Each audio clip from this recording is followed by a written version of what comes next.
Alright.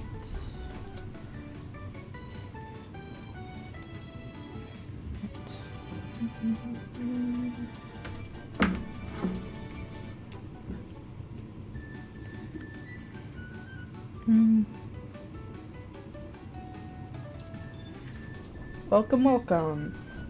We're gonna have a fun little time. Oh my fucking god, the media's Windows player is coming back to haunt me.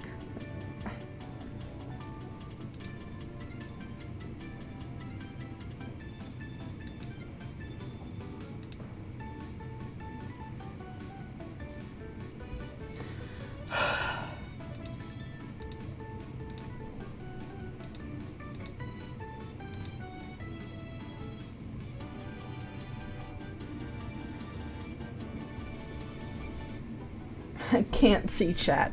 I literally cannot see chat. Oh my god.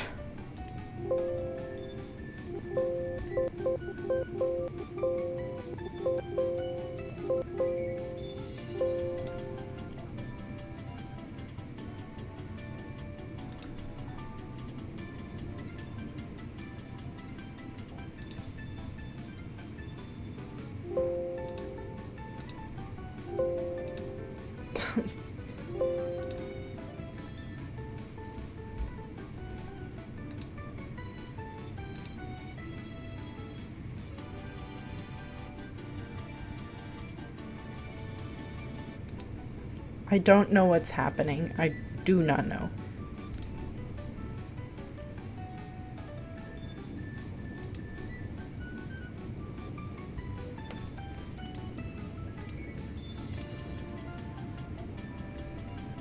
I'm scared.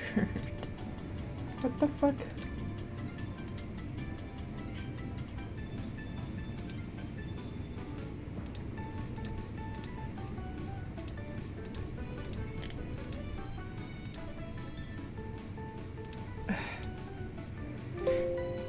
Please.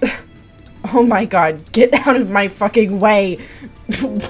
Windows Media Player is the bane of my existence. Get me the fuck out of here.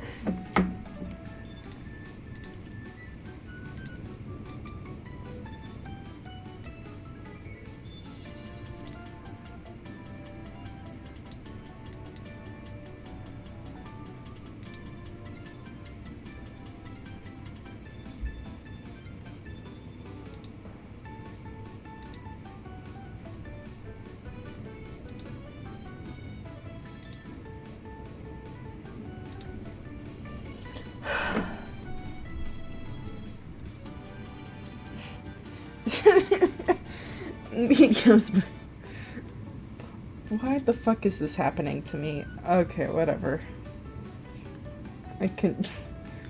You cannot see what's happening here, which is good, but...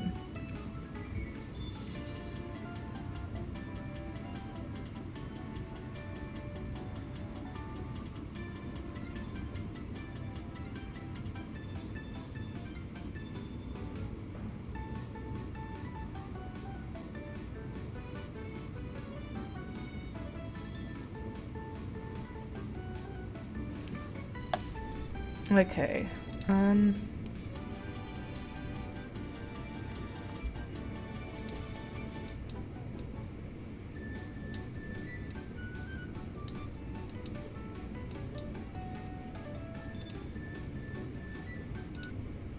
have to find... Oh my god. Oh my god, sure, whatever,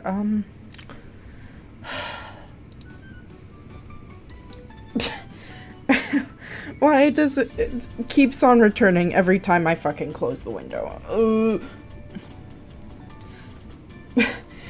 We're starting off Valentine's Day with a very strong, lovely thing where whenever I play music, this fucking happens. No. I was so close. Settings. Apps. God damn it.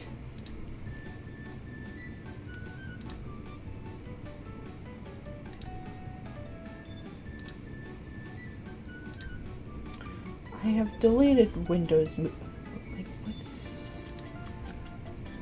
I'm almost 100% certain I did. Yeah, it's... I don't have Windows Media Player.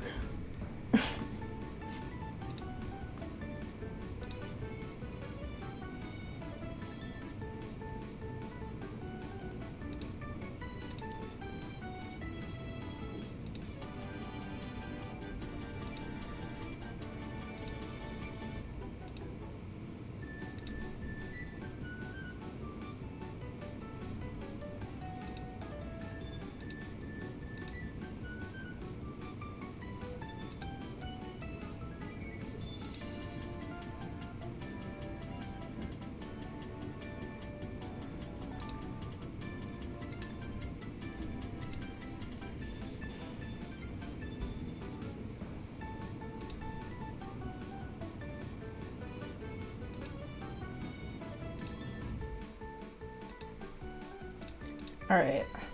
I think that should be good, and I should be free of my fucking curse! No!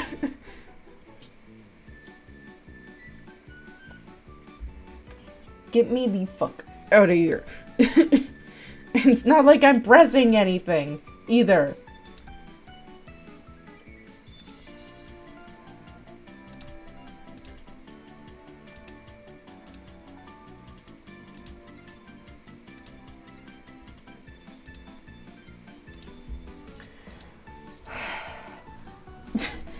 This sucks.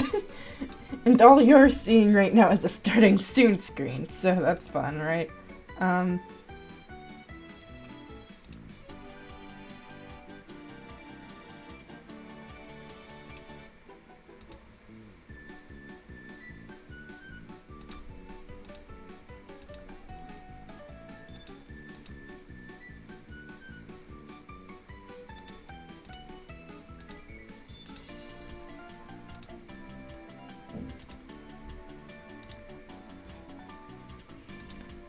If I... Oh my god.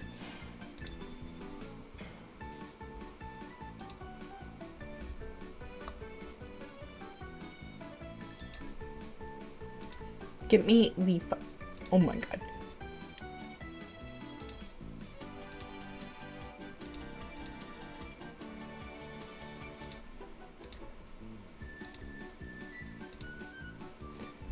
How many helps am I getting here? I don't want... I mean, I do want help, but oh my god.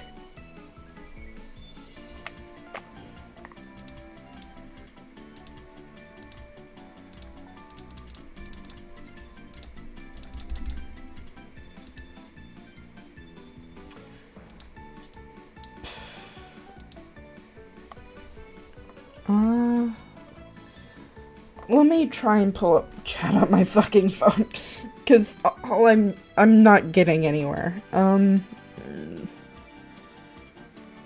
don't even know if the stream's still fucking on, man.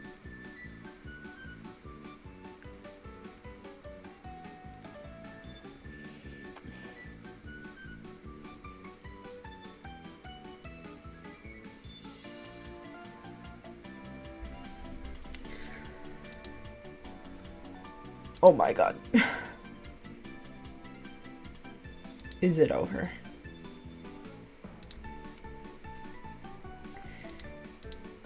I think it's gone.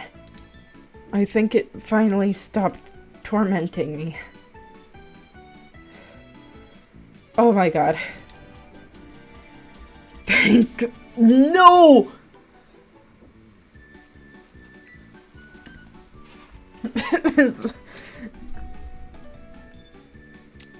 I don't know why this is doing this thing to me.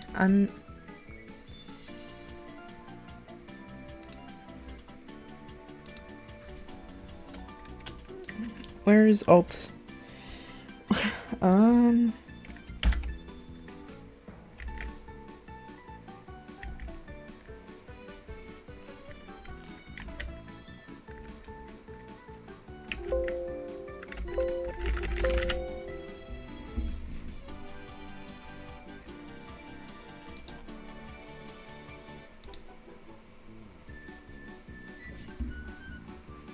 It's still not working.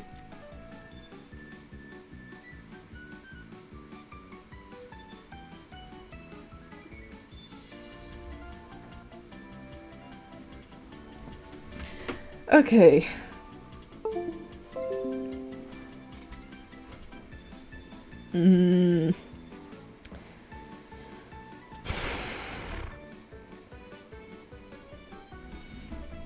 Okay,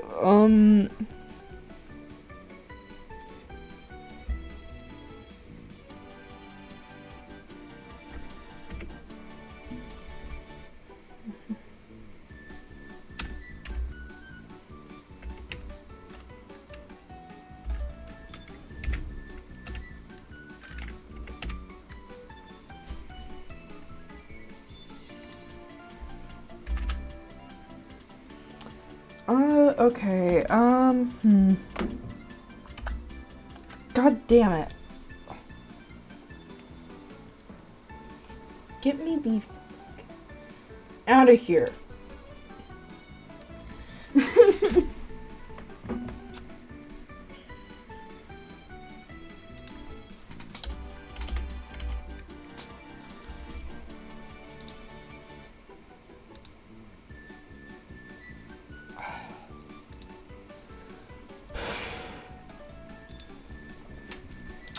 You know, I think if I just...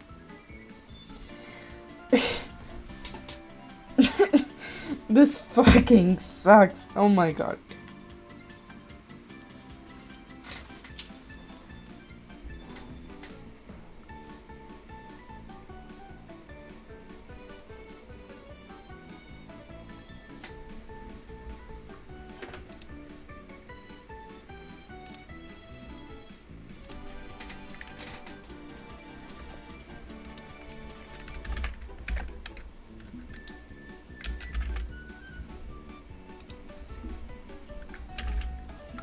I think...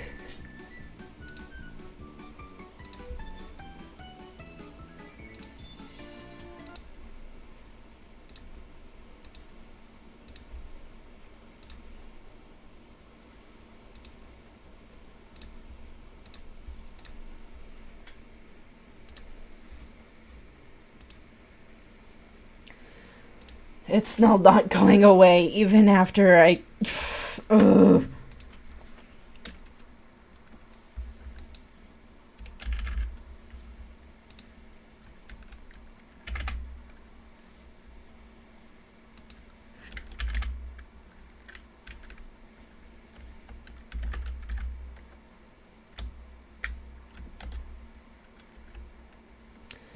Oh my god.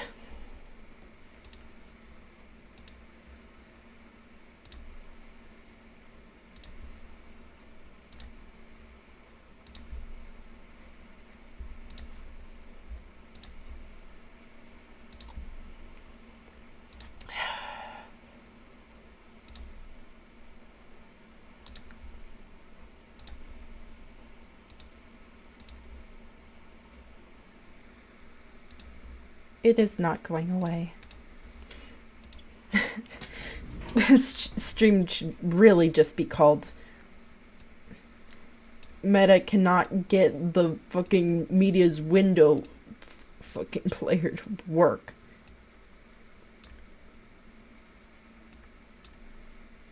And, yeah. Okay,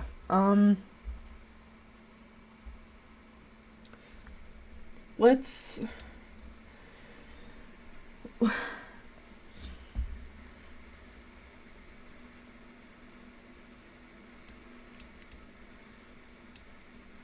Not even...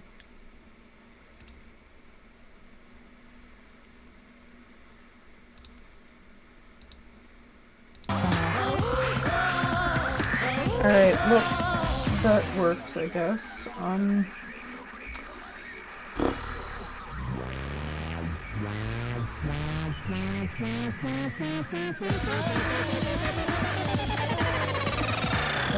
Yeah,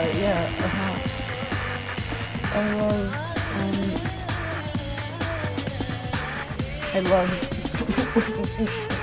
Windows Media Player. And it clogging up all my fucking tabs.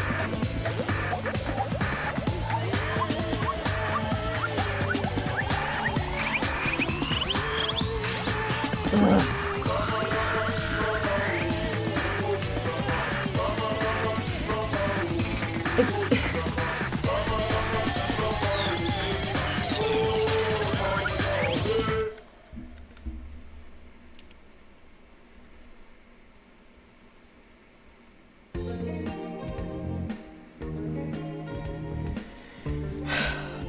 Maybe if I just ignore it, it'll go away.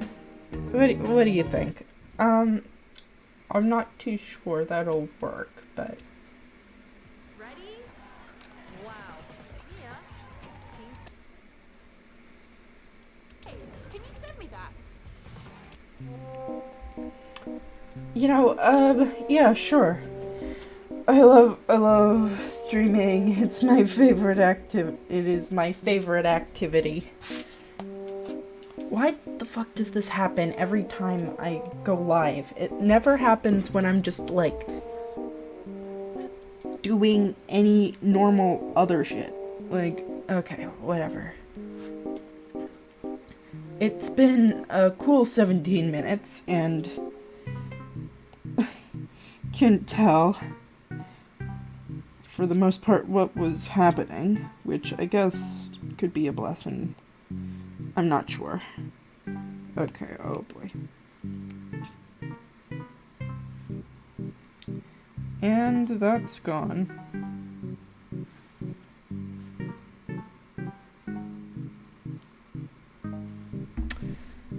Alright. Oh.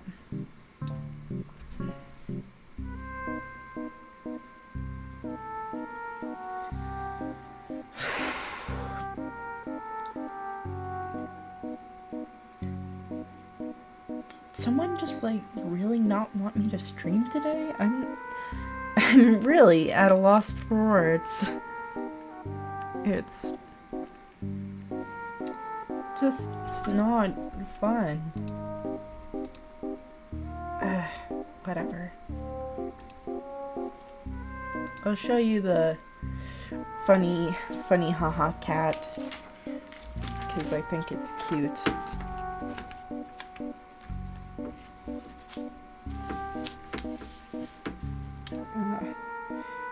Though I guess it's a good representation of my feelings. Anyway, back to what this stream actually was supposed to be about, huh? So yeah, we're doing Valentine's Day skins. We're doing Amumu and we're doing Zaya, because I wanted to do those.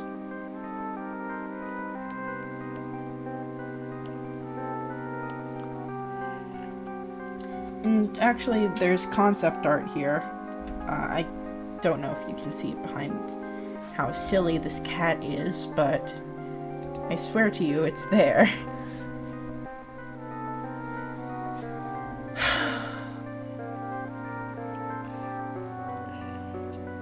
Those were all the concepts that they went through before deciding on this guy here. Which is pretty cool, I think. I think that, this little guy, he reminds me a lot of Cardcaptor Sakura's, I think it was Kyo or something like that. Anyway, peak design, I really like it, but honestly, he does have to be edgy for the season, no matter what it is. Like, that's just how it be. Anyway, I'm making him like a sad mix between a puppy dog and a goat, because I think that Nozomumu is hardly appreciated, especially if he doesn't have bandages or isn't a stuffed toy or a pumpkin.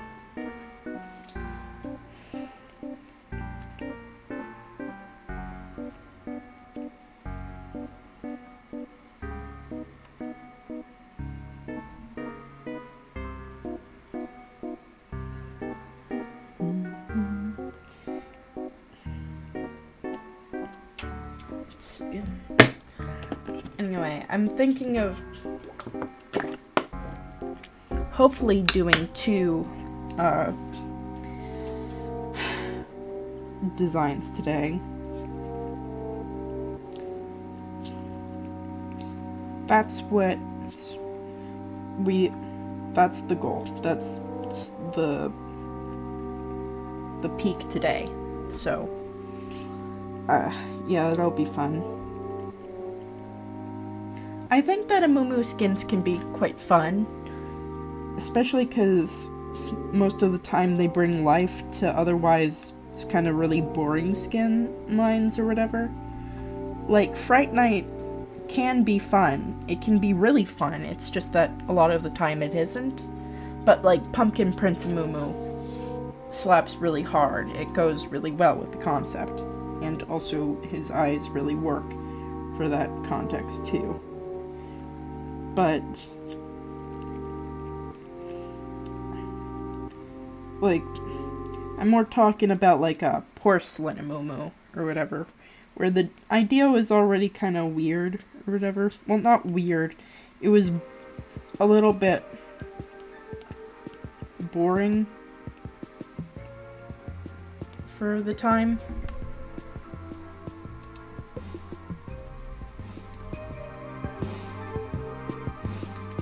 So, yeah.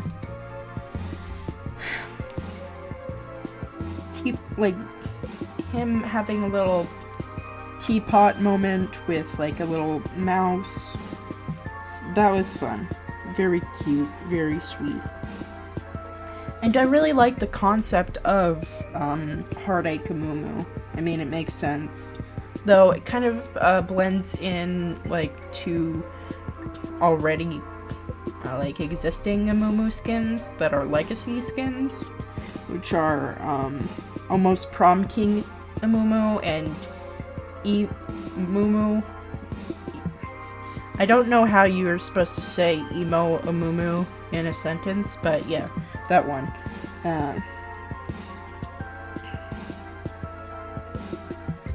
Anyway, I think that Almost Prom King Amumu would be fun if they went a whole, like, carry route for him. Though, they probably wouldn't be. The thing that's different about a Verbo vacation home, you always have the whole place to yourself.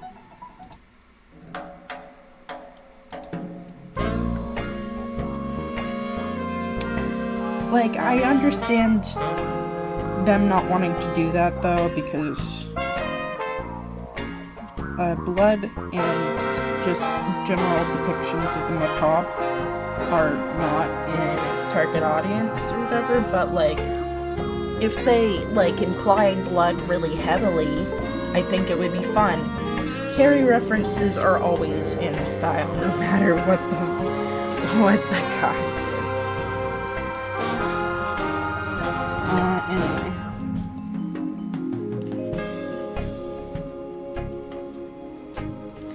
I really like Amumu having friends, because he deserves them. He's a very good boy, as you can probably tell. The problem that people have with this splash art is that he looks like a weird flesh creature instead of, like, cute. And, like, you can make him a fail boy. That's, like, kind of the whole point, is to make him, wow, fail boy, right? But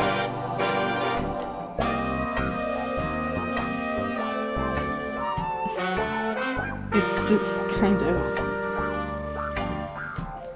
I don't like when you make a Yordle smooth without any reason. Like, these have reasons for being smooth here. This one's a plushie. That makes sense. Also, I think that a plushie Amumu would go hard. I'm not sure if they've ever actually done the concept, but if they, like, haven't, then, like, that really should be one that they go for. Anyway, in this drawing, I'm gonna draw him getting obligation chocolates, because I think that's fun. Yes, we got the Mumu here. And the Windows Media Player hell I have escaped for now. They may show up later to break my fucking kneecaps, but currently, I'm currently evading capture, so don't tell them I'm here. Music a little bit too loud.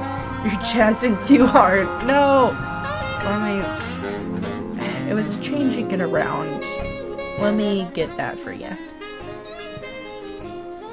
There we are.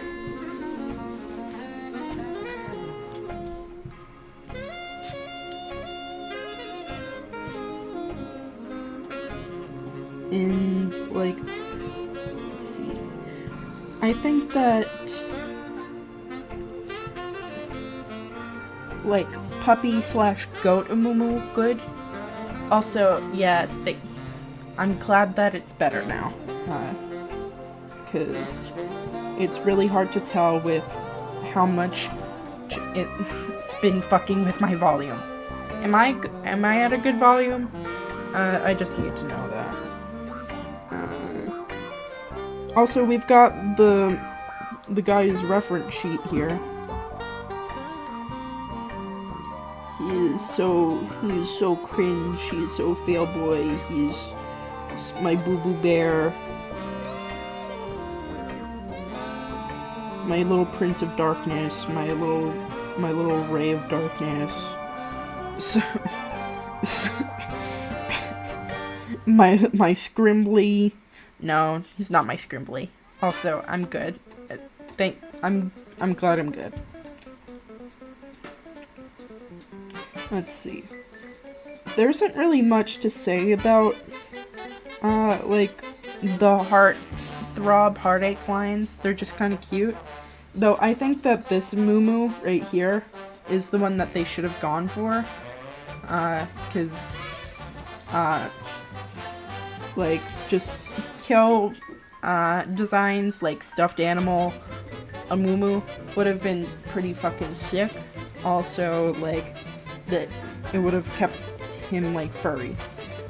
These two, to me, are, like, the worst ones that they could have gone with, but they did go with one of them, so, you know, whatever.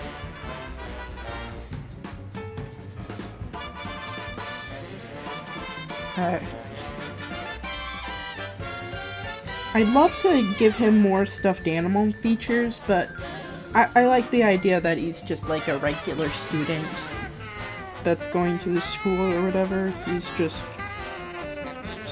you know, he's also just a yordle, like any sensible person would be. So, yeah, that's the vibe I'm going for. Anyway,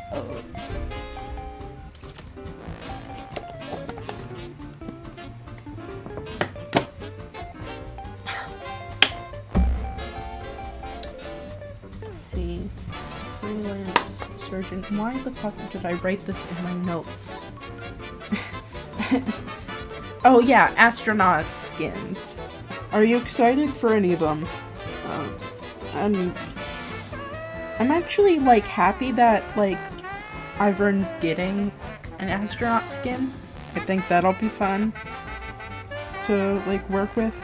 Though I don't really like Fizz getting an astronaut skin. He already has way too many, like, tech-based skins. I feel like it's just another one.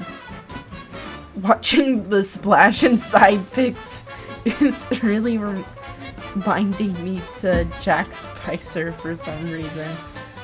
What's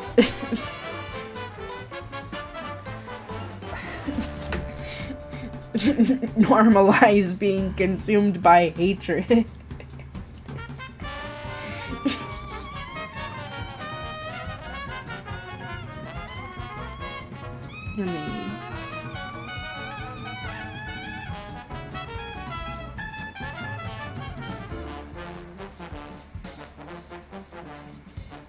Oh, yeah, I get what you mean now. I get what you mean. Kind of gives me that vibe with the eye makeup, but see. Do I want to give him those little lashes? Let's give him character. Whatever, he's a fail boy. He deserves them.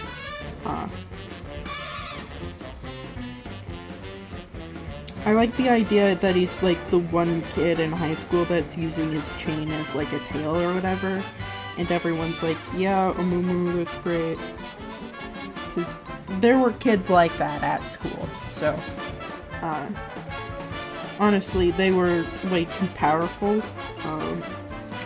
And everyone knew it. And that's why they get bullied. Well, that's not why, but you know. What I said about them being too powerful is true, though.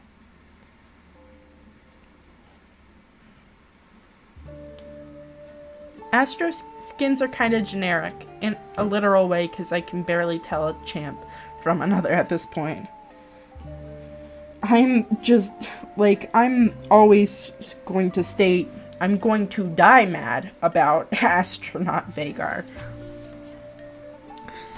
Yeah, the Ivern splash doesn't really give a good context for it, but, like, the Ivern model itself actually looks pretty good.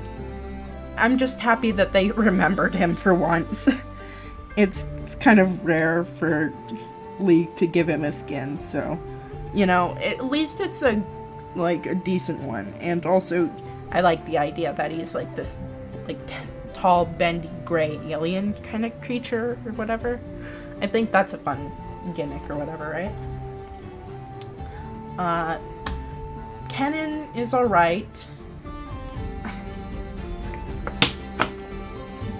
Oh my god. Post. Yeah, I mean, like,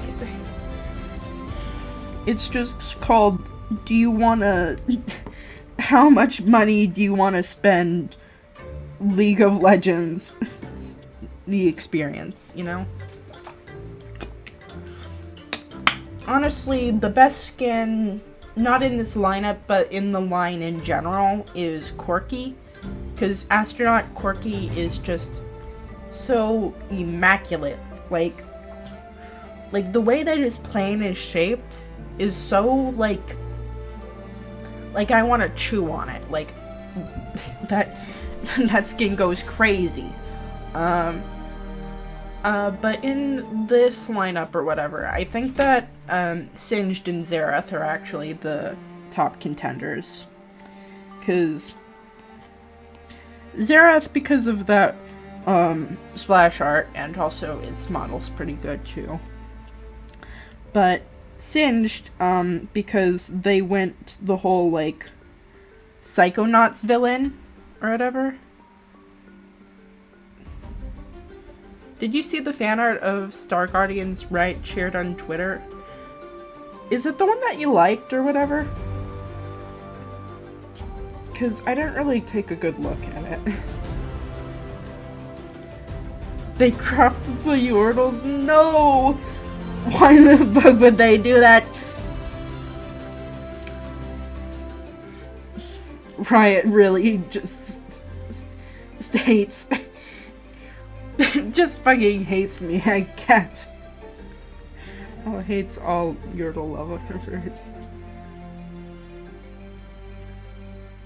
Let's see. Yeah, they just did that. And went, okay, yeah, sure. They also cropped out Lux and Jinx, who are supposed to be, like, technically the best things. I'm that cat in your stream now.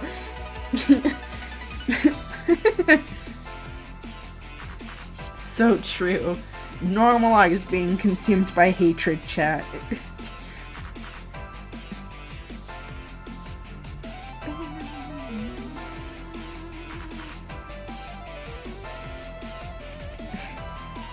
Because, oh my god. He just went, yeah, fuck our storyline. You know, Poppy doesn't need to have, like, a little companion creature. No. Also, Soraka and Lulu have a special connection to the first star, but we're not gonna tell you what it is. Okay, whatever, man. Anyway, you know that Psychonauts villain? What's his name? He also reminds me of, Singed's new skin also reminds me of Dr. Cortex, but... Oh, it's escaping me.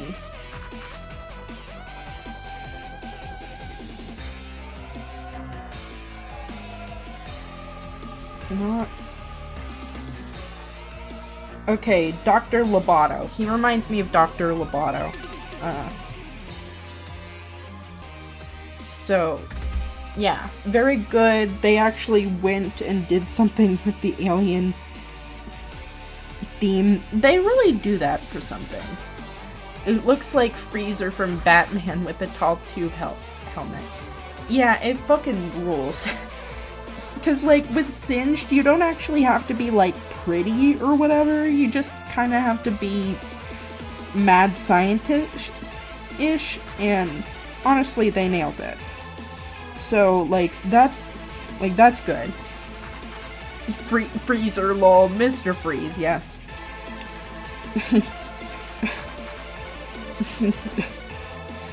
In Batman Returns, he just quotes things from Vanilla Ice.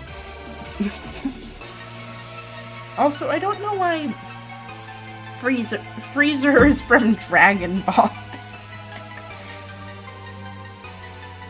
I don't understand why, there was, this whole, little reality show where Vanilla Ice just went to Amish country and hung around these people for a while, and then was like, yeah, these people are normal.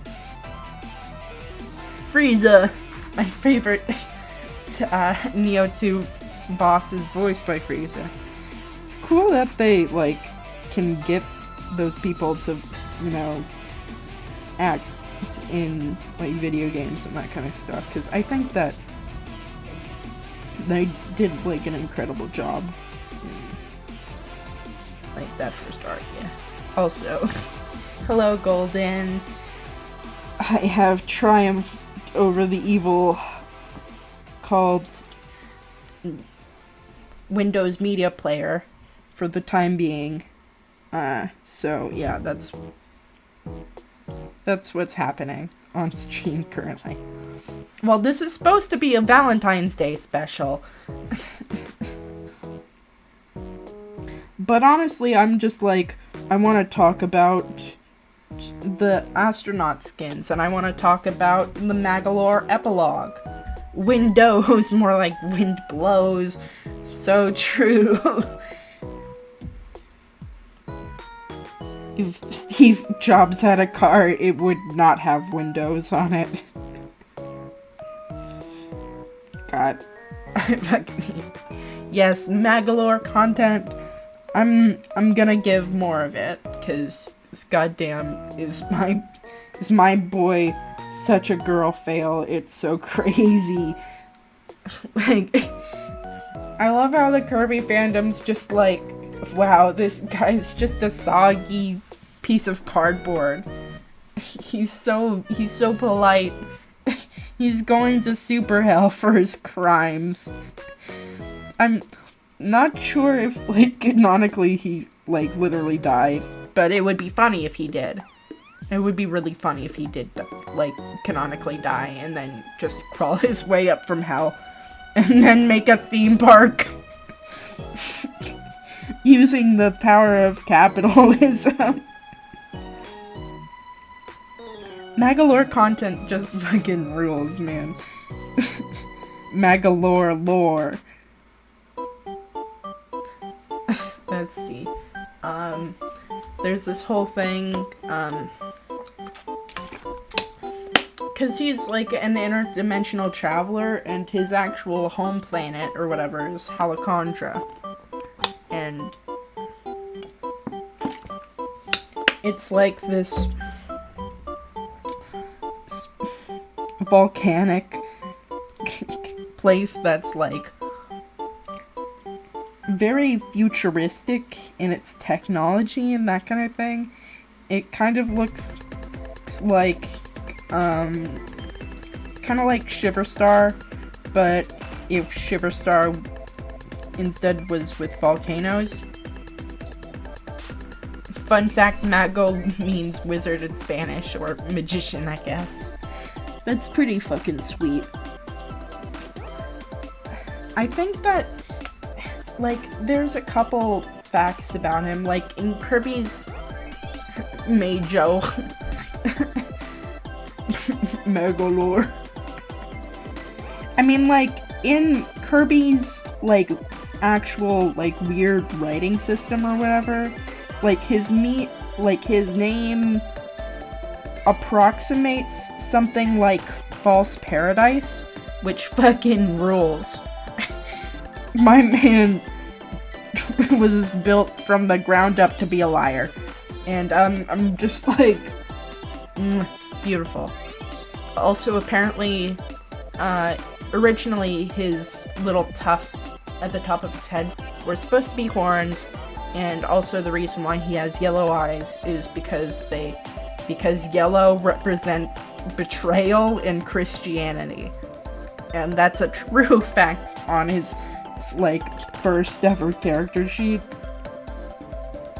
Which just kind of go hard. Like, here's Magalore, like, most of Magalore's shit goes hard, man. Like, Magalore's soul or whatever is just not even Magalore anymore, or whatever. It's just the crown. Which, like, he's not, like, what's it called? Exempt from his actions or whatever. It's just that, what's it called? His plans, like, whatever his actual plans were, was, like, slightly corrupted by said Master Crown or whatever. Weird. Let's see. I need to...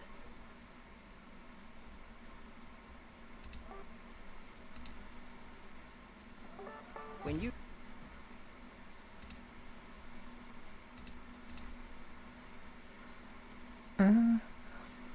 I'm pretty sure Magalore means something in Japanese, too. Let me look that up, because I remember it being important.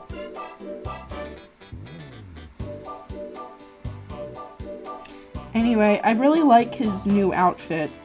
I'm just a big fan of desaturated tones in general. Got a Kirby art book, but it's only cute stuff. I wish I could get one of those encyclopedia-like tomes, like the Hyrule Storia ones, but I doubt the Kirby ones are published in Spain. Yeah, like, Kirby has, like, deceptively deep lore. Like, you wouldn't expect it for, like, how fucking easy Kirby games usually are, or, like, how chill they tend to be, or whatever. Well, they don't tend to be chill, they tend to be world-endingly apocalyptic or fucking creepy if you just, like, look at it for, like, 0.5 seconds. But Nintendo doesn't want you to think that, so they're just going to pretend like they didn't add, like, a bunch of death gods to their game. And, yeah.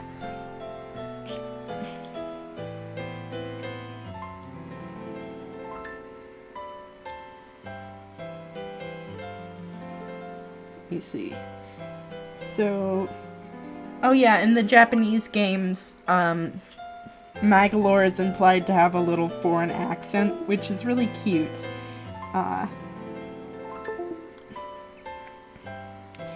Because he speaks in a specific way of, like, what's it? He speaks in katakana rather than kanji or hiragana. I love how Kirby has a higher power level than almost any other Nintendo series. It's true.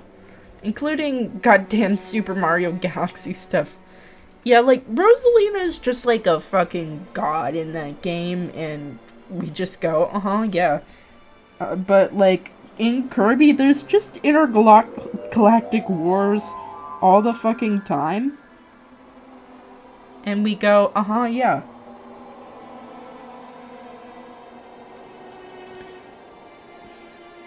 Like, it is ridiculous.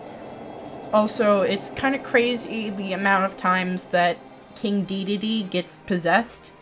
Like, he's setting, like, some kind of record at this point, like, for the amount of times that he has been possessed.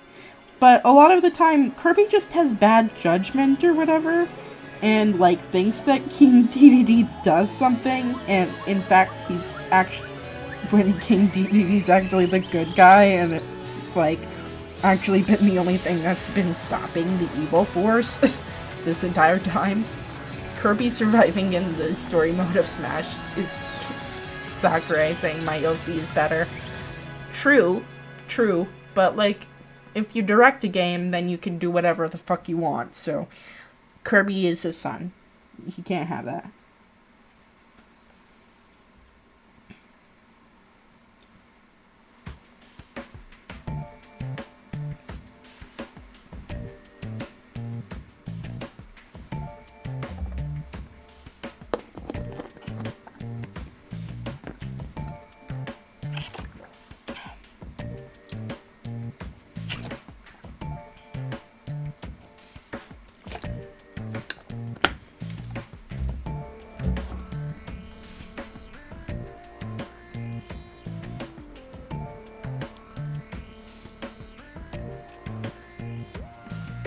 Also, it's really funny how, like, I keep finding, like, really funny magical what the fuck is going on? I looked away from chat for 2.5 seconds. DDD, when they get hit by the sissy hypno for the 50th time. Nah, I love that both Kirby and DDD have survived extinction events in the universe. Like, DDD survived by eating one of the DDD tins in Brawl. The world was saved because of them. It's so true. Like, Smash Bros, they're, like, some of the most important characters, and they have, like, 0 forms of dialogue, and it is hilarious. They just make the plot happen. I think my favorite, it was a Luigi, DDD, and someone else, right? I think, yeah, it was Ness. Honestly, my favorite, Smash Bros. Character is, Mr. Game & Watch. I like the little beeps and boops he makes. Very funny. Bitch slap Bowser. Absolute dominance. That's so true. He just does that. Hugs Kirby with the biggest fucking smile. Sakurai voicing DDD and Brawl makes it funny here that they were one of the main characters. It really is. Like, he is so goofy in a good way. Their octopus mode in Brawl, I never, like, really understood how to hit people with it in Brawl, but Brawl sucks as a game, so, I mean, I think I also just sucked because I was, like, a kid or whatever when we got it or whatever, because my first, device was a Wii or whatever, and I just wanted to play Game & Watch like any well-adjusted individual. I also liked Pit, but, you know, Kid Icarus, like, I slightly care for them. But I care about Game & Watch way more. He's got a little chef's hat. And he can make pancakes, and also his combos are really funny. I never use the judge move though. A lot of people do.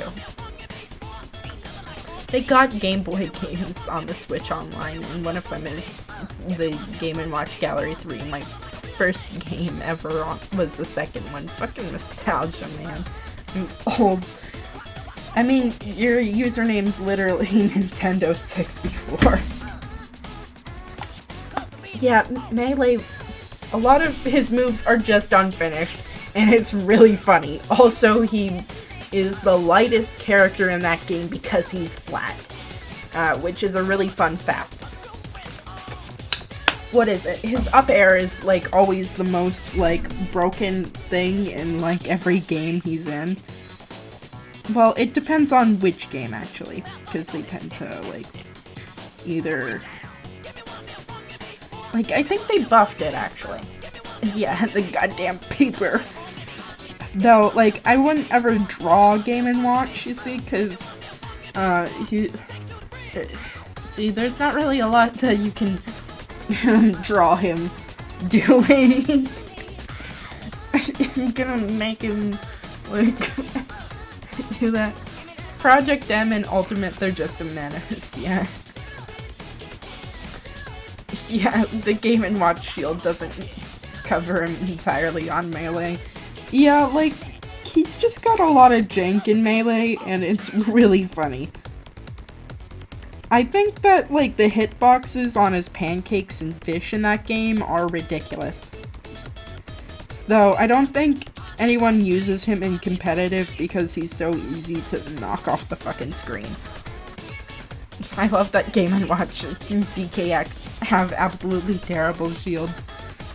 Like, at that point, you just don't shield. You just go, YOLO. And honestly, that's my favorite way to play, is just to keep attacking.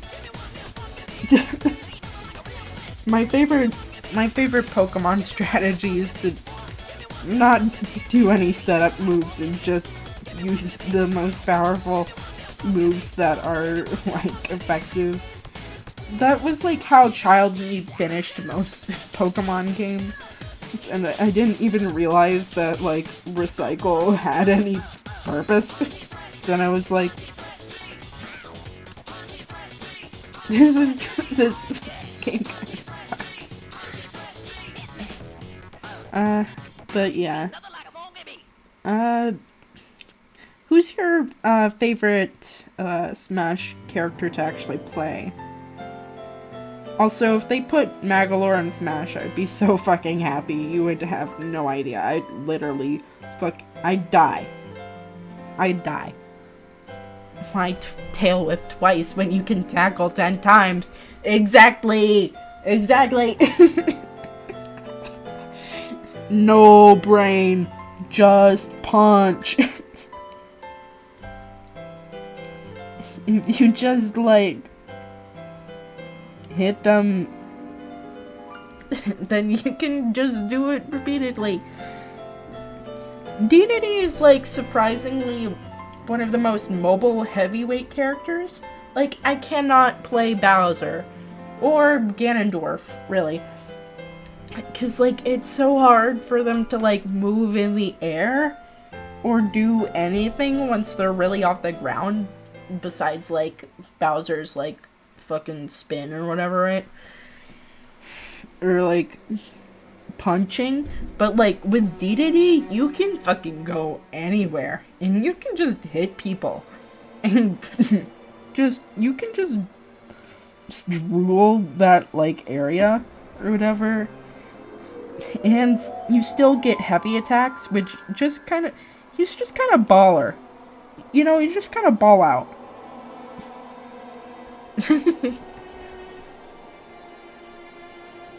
Let's see.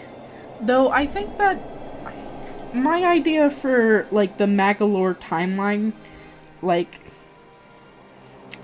goes something like this. You meet him in Return to Dreamland. He goes to Hell in the epilogue. You meet him what's it? He's selling gem apples, right? He gets like enough to do those like funny mini games where he like sulks if he like loses or whatever, despite the fact that you try to have fun. And then he has enough money through the power of capitalism to expand into Merry Mackland, and that's how I think he got himself a theme park. It's through microtransactions. This week on incentives, Chloe learns that What the fuck? rebates or tax incentives may help make a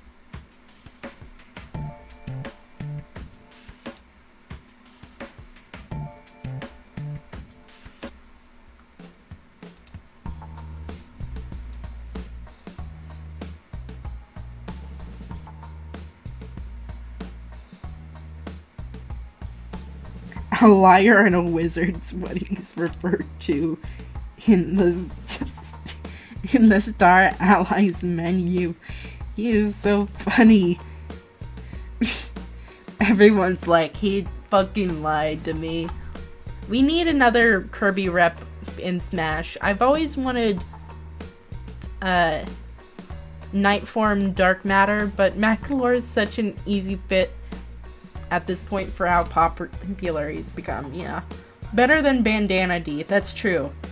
I'm sorry, all you Bandana D stans who are currently watching this stream or thought, but like, he really would not make a good addition to Smash at all.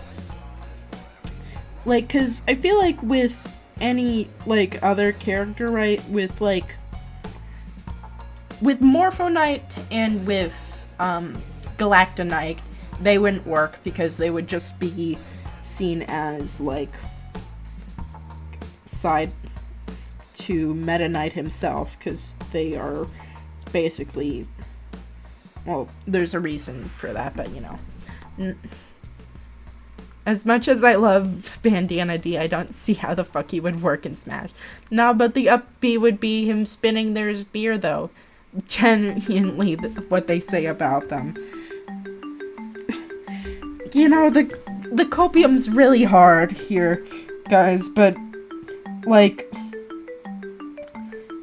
you could also just add that move to Kirby. And you would have this, and you would have just like a spear ability. Like, he's not even that like unique in terms of like character. Like, he would just be like kind of a longer ranged Meta Knight with worse defense, which is a little bit of a problem. But like with Magalore, we've actually seen how he plays or whatever. What's cool is the PMEX remix mod that has Knuckle Joe. Love them. Knuckle Joe kind of fucking rocks, right? So he just kind of exists as a Kirby enemy and also a friend in Star Allies, but like, it's just funny how often like Knuckle Joe appears. That and like Scarfy also appears quite often in these games. Love them. I think they're too obscure now for normies. Yeah. It's sad. But but have you seen Girl Film Magalore recently? He's so fucking funny. Though, like, it's hard to not make Magalore like totally fucking broken, because his moveset in Star Allies kind of just like obliterates everything. That's kind of why they had to like take away all of his abilities in the Magalore epilogue or whatever.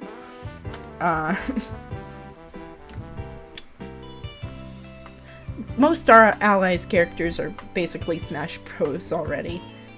They have such a big move pool to choose. Oh. Smash Bros. To be based off of Kirby anyways. Can we get that fish back in Kirby from 3? You mean Kine? I mean, I don't know why we would want Kine the fucking fish, but sure. I love him. He's my favorite baby girl. Add him to the fucking game, Nintendo.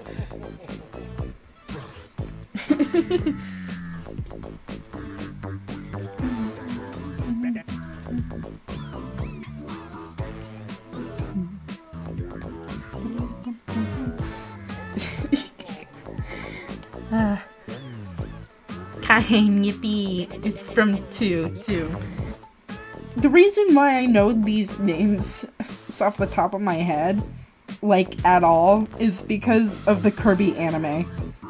Because Kine is a speaking character in that, from, like, one of the episodes. I religiously watched that anime as a fucking child, because it was free on YouTube. Well, it was pirated on YouTube, and I watched it in parts, and it was fucking amazing. I remember the chili episode, let's go. Kine theme is one of the most reused themes of the franchise at this point. Well, I mean, like, what do you want them to do? Come up with another water level theme? That's crazy. You're asking too much from Sakurai, from his baby.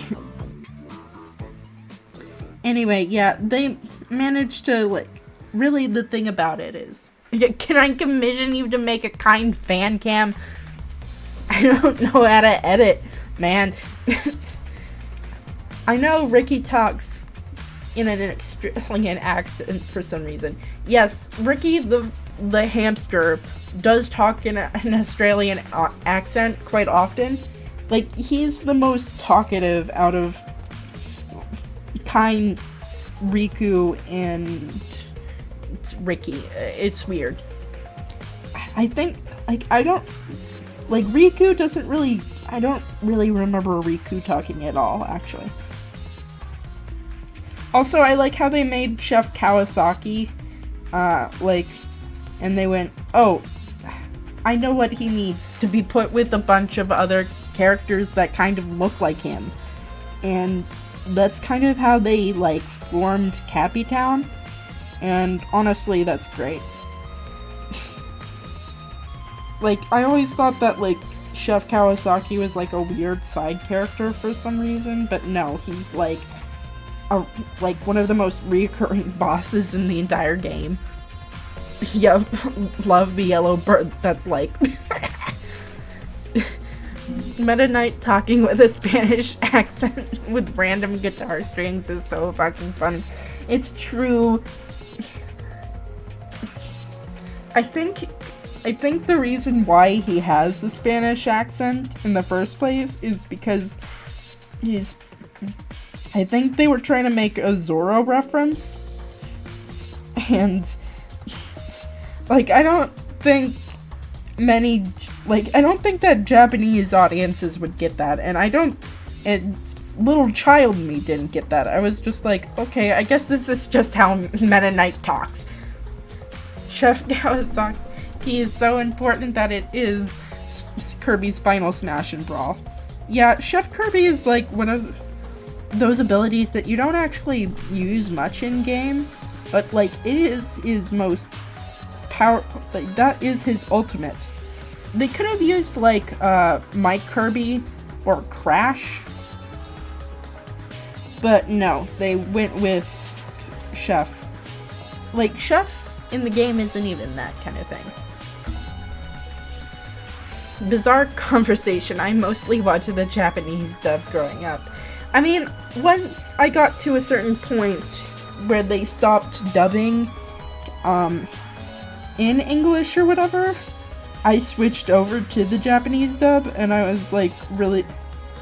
For a second, I was confused on why they kept calling each other different names, but then I got it. My little child brain got it, and was like, okay, I guess this is what we're calling Tiff here. On a side note, I don't really care for Tiff. The little yellow bird in 3 is named Pitch.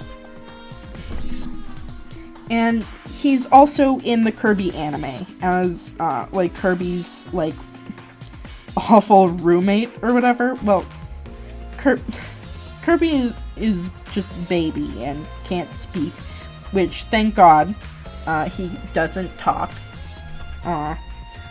Anyway, DDD's accent or whatever in the Kirby anime is just how I always picture him.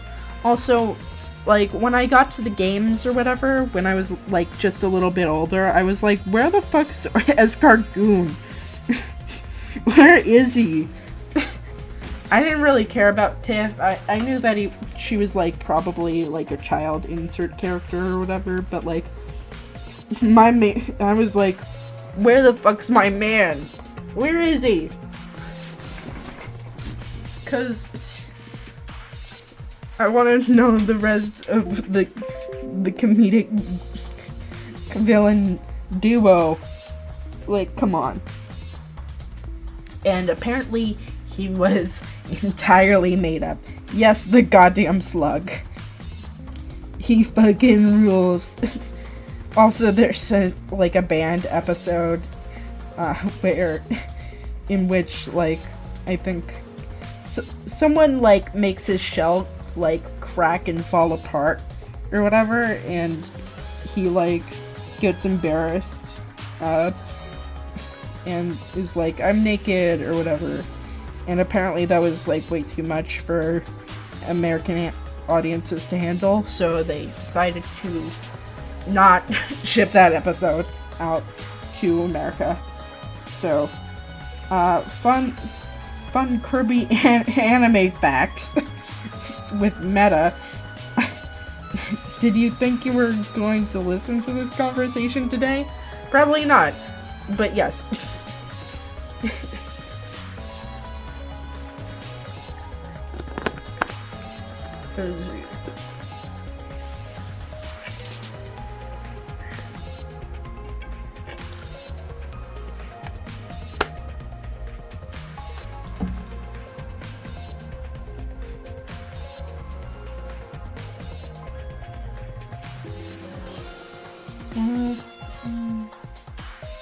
Oh, also, I like that now there's a mode that you can turn on where it's a Magalore helper mode or whatever, where it essentially, like, if you fall in a pit or whatever, Magalore will teleport at the bottom of it and, like, hoist you up and that kind of thing.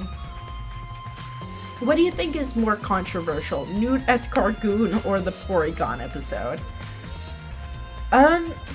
Well, there wasn't many, like, reportings of the naked Escargoon episode, so unfortunately it would have to be the Porygon episode, despite the fact that, like, Porygon wasn't even the one that gave the kids seizures. It was Pikachu that gave them to them, like, purportedly, because Pikachu was the one that did the lightning bolt. It's just that Porygon forever is blacklisted from the fucking anime now because of this one episode, and like, that's sad because Porygon fucking rules. He's a great design of a Pokemon. He's just now forever banned. So, yeah. That's more controversial. Also, like, the idea that, like, it was real has been spread around so often that it's really hard to distinguish fact from fiction. Like, you can watch the episode, but I'm not particularly, like, photosensitive, so I'm not too sure, yeah? So, like, but, you see, outrage is always, like, weirdly overblown, that kind of thing.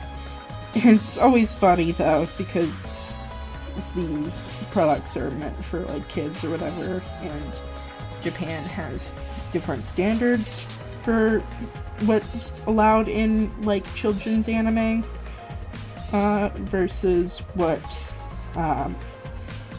America gets away with, like, children's cartoons. No swearing. 0 swearing or you get banned. No gay people until, like, the late 2010s. Then we were, like, mildly okay with them being in a kid's cartoon. Otherwise, you are indoctrinating kids. It's fucking stupid, man. I had to watch an obscure, like, Yuri anime or whatever for me to even, like, realize that girls could fucking date. Like, that's insane. Like, I didn't even know that they could do that. And I was just like, that was like an epiphany. Shoutouts for Jesse and James being queer for like 30 years. So true. They were just like the ideal queer platonic relationship. I get that a lot of people do ship Jesse and James, and I do get it, right? But I think it's really funny if it's just like either bisexual solidarity or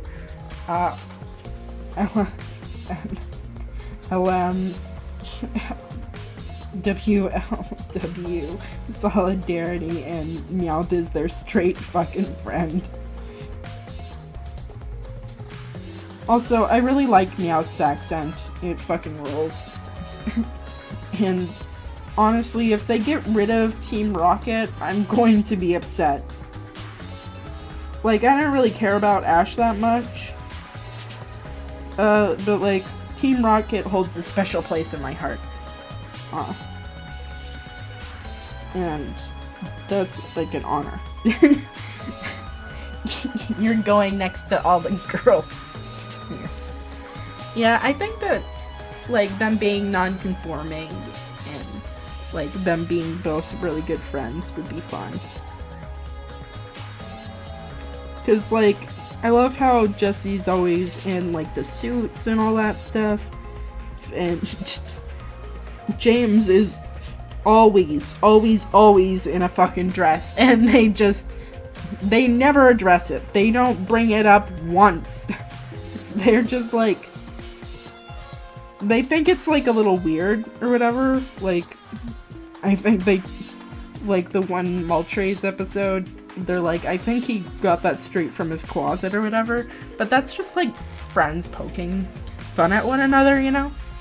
I hope that the new main character has some random as fuck Pokemon as their main, like, give them a Relicanth or something. Well, I think that giving them a Relicanth or a Porygon would be great. My favorite Pokemon is, well, they're not, like, my favorite Pokemon, but, like, my favorite, like, consistent Pokemon has been, like, Bisharp. I don't like their new evolution, by the way. I do like the fact that, like, they're playing back into, like, the chess themes again, but, you know, I thought it was perfect with just the pawns and the knights. But, you know, maybe I'll warm up to them. You know, sometimes it takes a while before, like, a design really gets you, you know?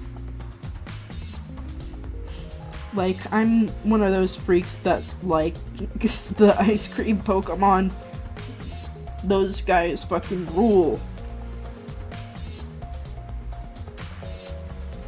People fucking hate them. They fucking hate them. Bisharp is so boss. King Gambit is so meh. Their running animations are hilarious, though. Yeah. It's cool as a huge power fantasy kind of Pokemon. But, like, I feel like I've seen, like, I think it's because I've seen so many samurai before that I'm just, like, sick of it or whatever. And, like, I get why they went that way. It's just that I was hoping they didn't go that way. Well, I wasn't, like, I'm happy for Nintendo, like, even, like, looking at, like, my favorites in the first place. Not Cryogonal's hype, too. People give them flack alongside ice cream. Yeah, I don't understand why people were like, no, it's just another object Pokemon. Like, come on, fucking Voltorb exists. Complain about something else, man. Like, is this your guy over there? Just a fucking circle? Is this your man?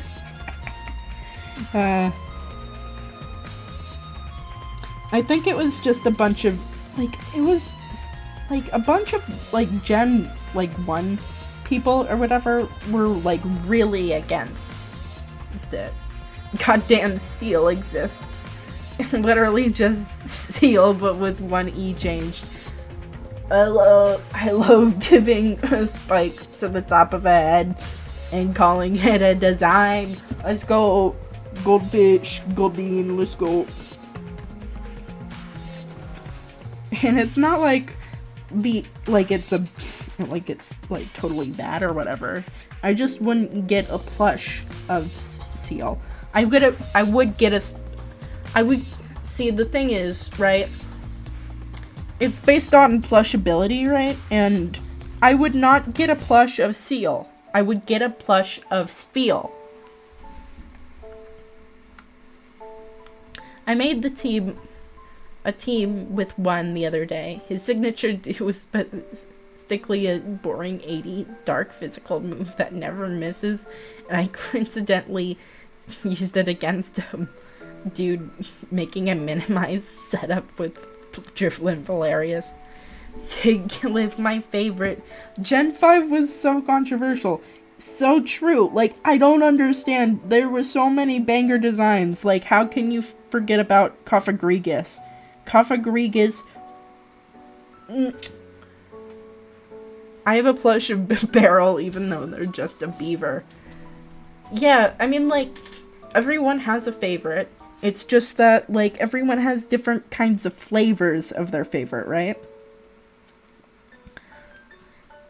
And that's not anything wrong. It's just what you like in, what's character design. Golurk, too. Golurk, Golurk and Golem, like, have really cool concepts. They're weird. They're weird kind of sub-Pokemon. I'm having a really hard time trying to think of a favorite one. Yeah, it's, like, there's so fucking many of them, you know? It's just like, it's like picking one of your favorite children. Like, what are you supposed to do in that scenario? Oh, yes, there's one. Even mons like Conkeldurr were cool. Yeah, I think that, like, its pre-evolution actually looks good. I think my favorite Pokemon game isn't even actually a Pokemon title, it's fucking Pokepark 2. Because you can actually play as the Pokemon, you see, and it was, like, so colorful, and I got to, like, solve a mystery, and I was a small creature. I was just a little guy. You see, I was an Oshawott, and it was so fun. I would say, Medicham or Conkeldurr, but, wait, what? Or Garbodor, but if you ask me again in 10 minutes, I might say other ones. Yeah, that's just how it goes with Pokemon, you know? It's like, oh, I can say that I like, Bisharp, but I also really like a bunch of other ones, like, let's see. Like, the Snivy line fucking, like, rules. I think it's like depending on like the generations you grew up with and that kind of thing too.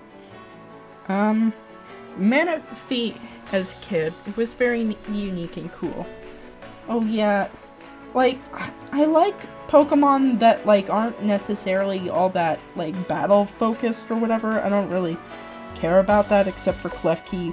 I love you, Recycle Klefki. Thanks for carrying me around most things. Also, out of the topic of stream, Moo looking cute. Thank you. Thank you.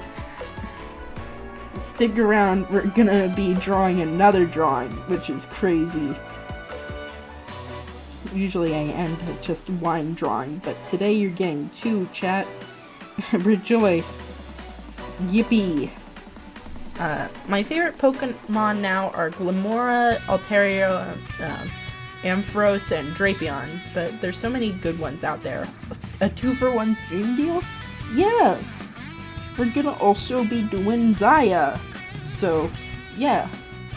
We did Zaya like last week, I know, but like, also I've had this like planned for like months, and I need to draw her, otherwise I'm never going to draw Sweetheart Zaya, and it's going to like drive me up a fucking wall.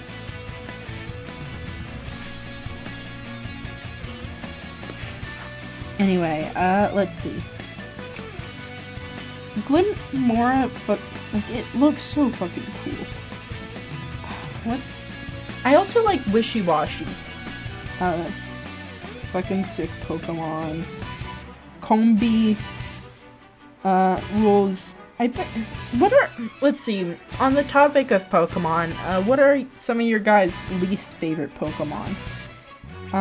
It doesn't have to be, like, design-wise, they could just be mechanics-wise, too. One of my least favorites is Sunflora. Oh, also one of my favorites also is Maractus. Gudra also is such a good choice. Very cute. But yeah, like Sunkern, Sunflora, fucking suck as Pokemon. I think they have the worst base stat total in this entire game. And they're just sunflowers on likes. And they're not even, like, fun. And anyway, they're just like... They're like... Gudra do be just gooping around.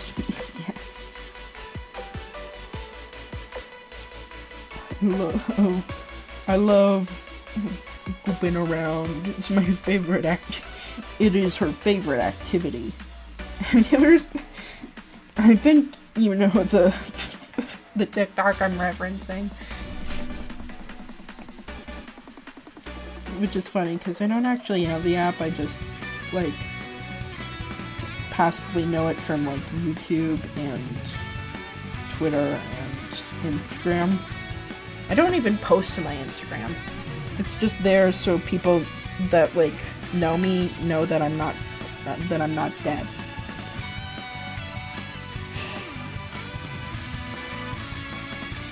Don't worry, guys. I posted a funny meme today, so that means I'm still here.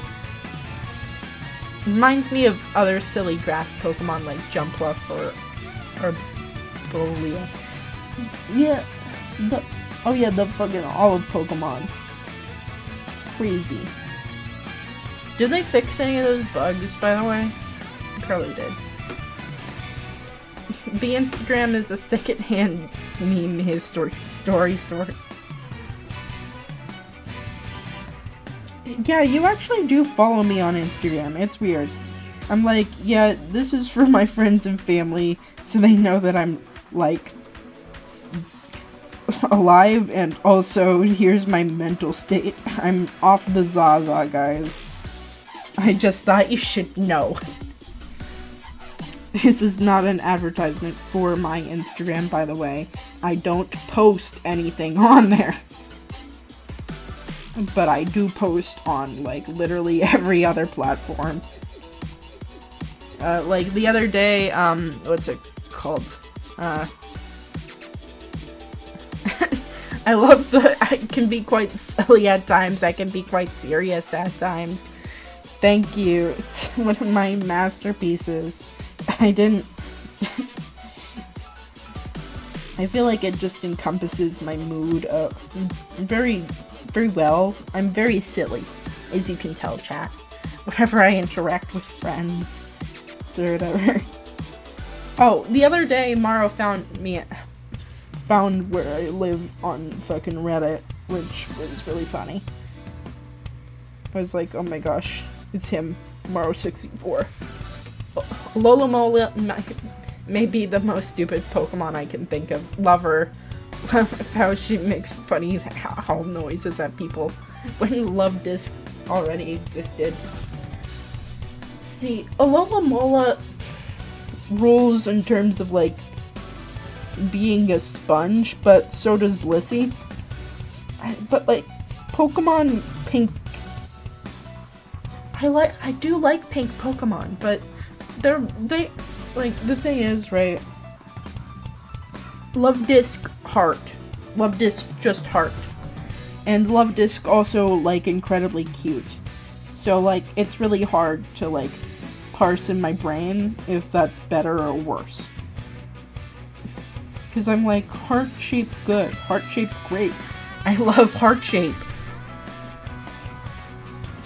Yeah, so Lolomola is tropical fish healer friend. Oh, I also really like, what's it called?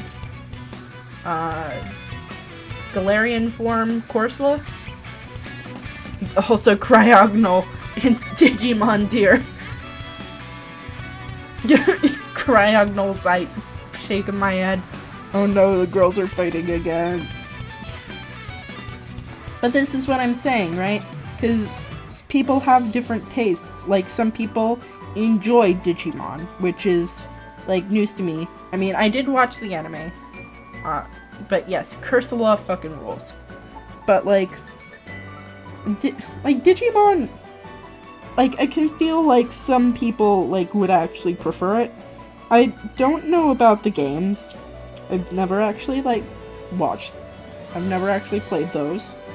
But the anime itself kind of slaps way harder than the Pokemon anime. Like, the Pokemon anime has some good jokes, but shouts out to Beelzemon with Corona Destroyer.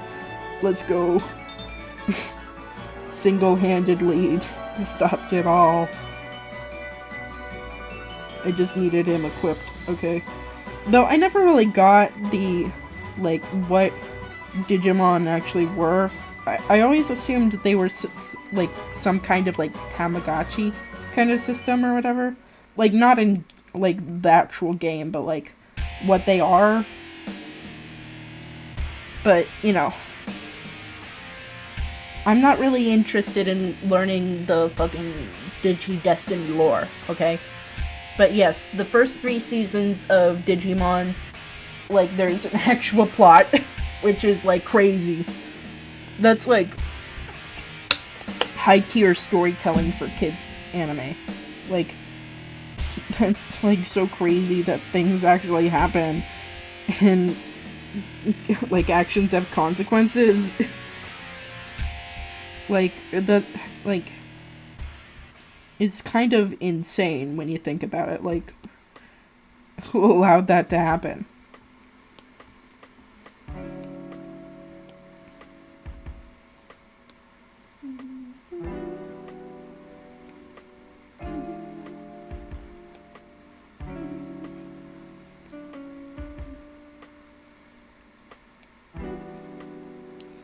Alright.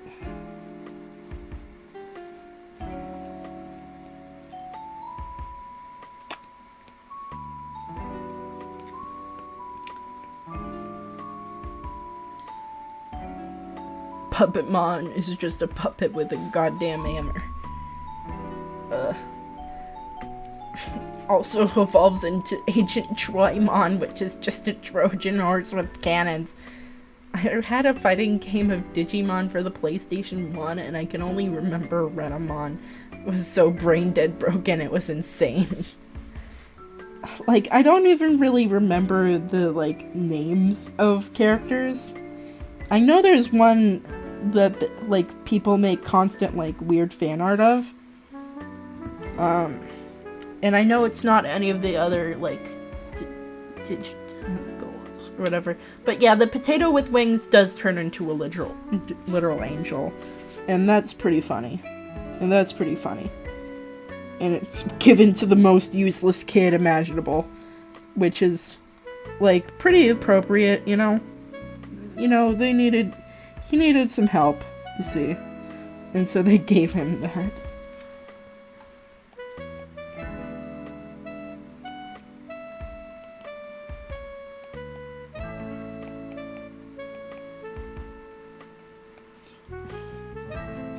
Watch as I spell correctly, chat.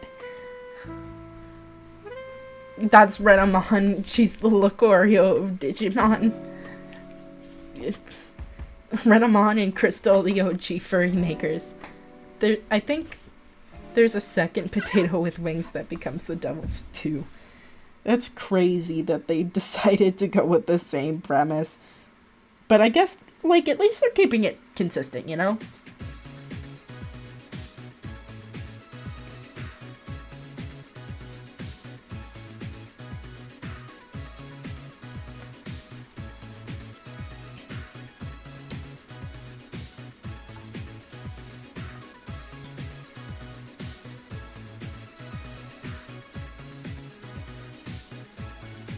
Alright.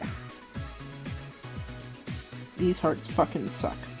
I can do a better heart. Alright. And Sonic. Yeah, Sonic is the real contributing factor. Like, when I was really young, I got into some deep shit with that. And I was like, what the fuck is going on? Because, like, my little child brain had such morbid curiosity. Rouge and Blaze kissing on the 3DS is what taught me about the LGBTQ community. That's crazy. I didn't even know they did that. Alright. Say goodbye to Mumu, chat. He's finished. What do you think? I have to get some water. But I think this is, like, the perfect halfway point between stuff, right? So. Goodbye. Let's see. Well, not. He's just a little guy. He's got his obligation Giricha. Go. You were a good moo-moo. Alright. Let's get to that AFK screen, and I'll see you guys in just a little bit here. Tell me if any bangers come on, okay?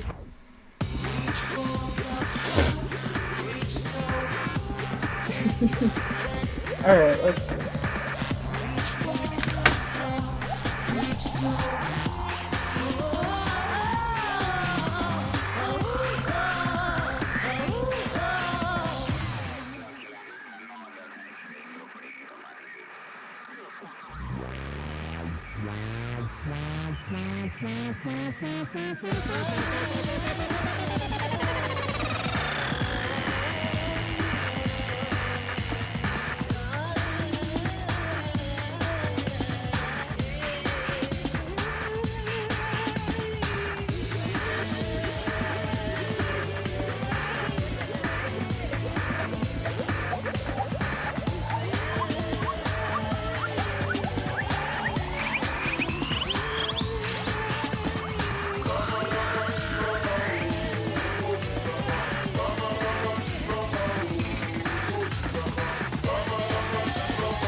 Alright, let's see.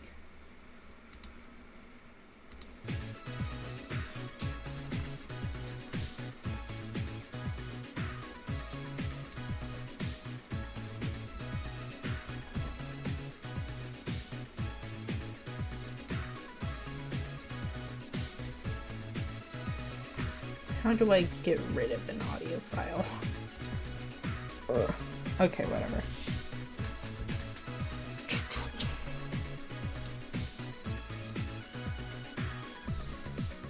Let me see.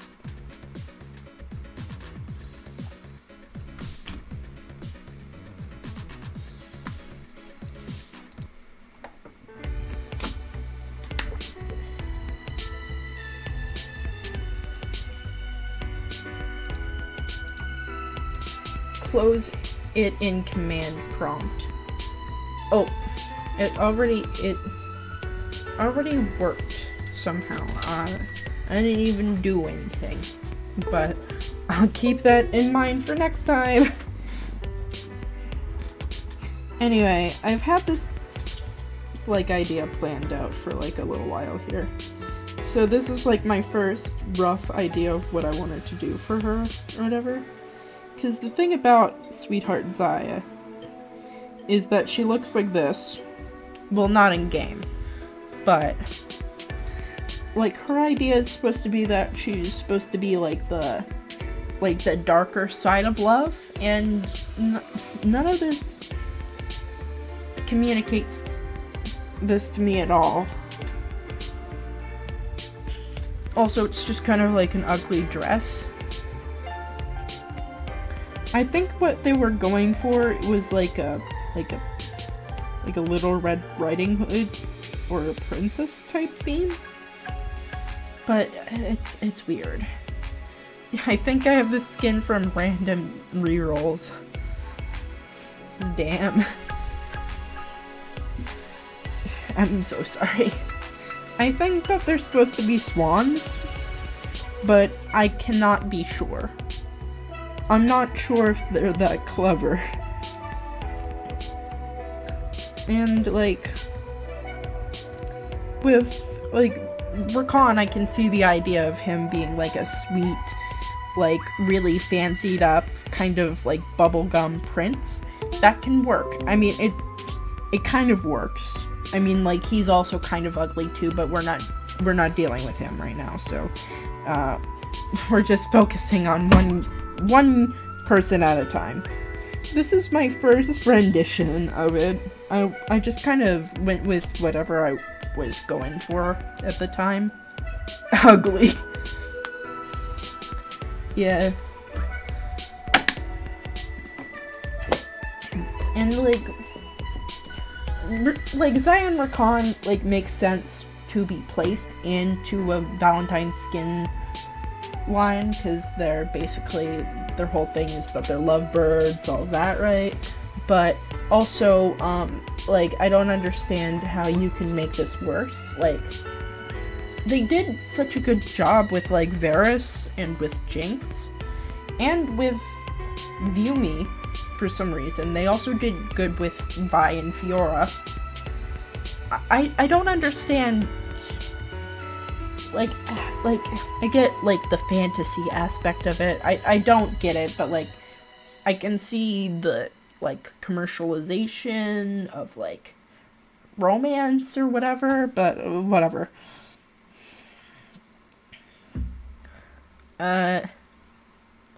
Weird. Anyway. This is how to make six figures with just your smartphone. Car dealerships need... Let's see. I tried at first to do, like, messages, you know, like love letters, like, as what she was throwing for her wings or whatever, right? But that didn't really feel, like, complete enough of an idea. Like, I like the idea of, like, an ink and quill, like, some kind of, like, calligraphy, kind of Zaya theme. That could be cool.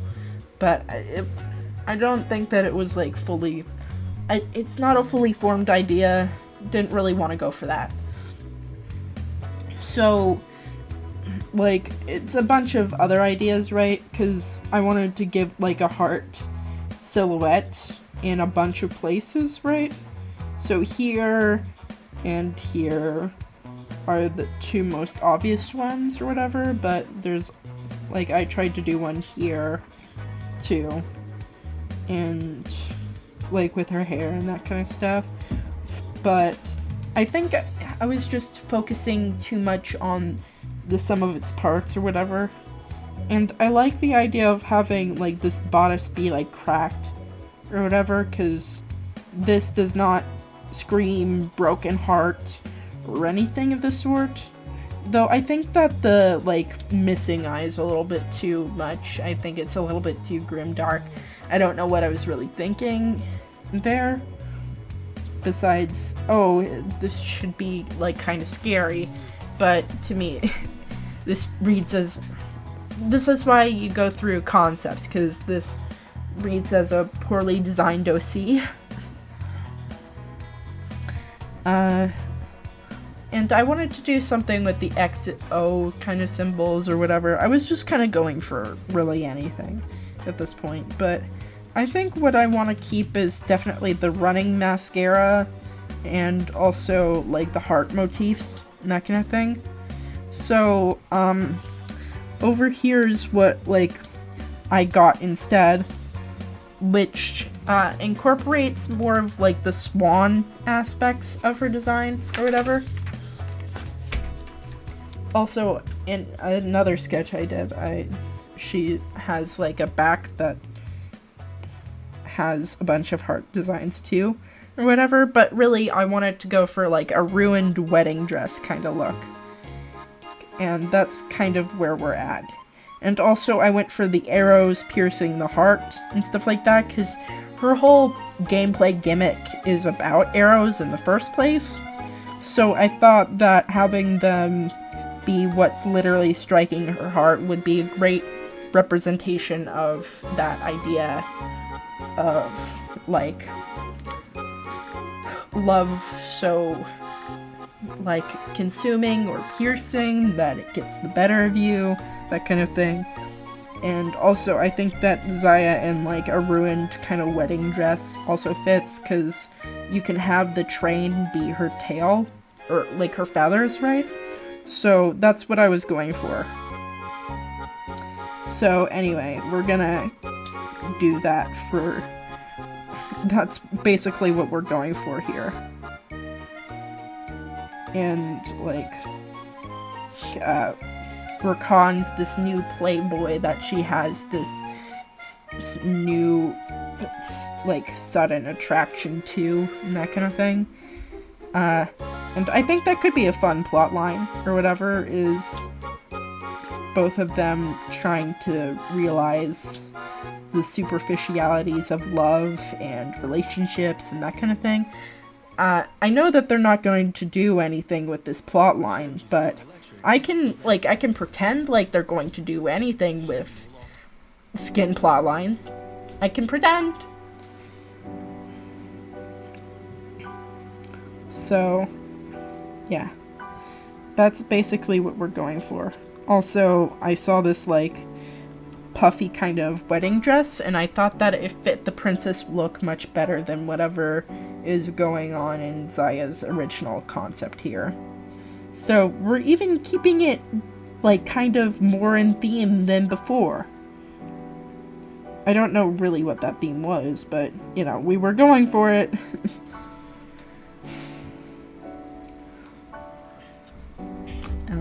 Let's see.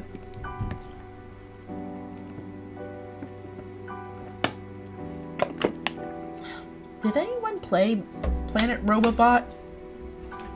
Because there wasn't much, like, talk about it.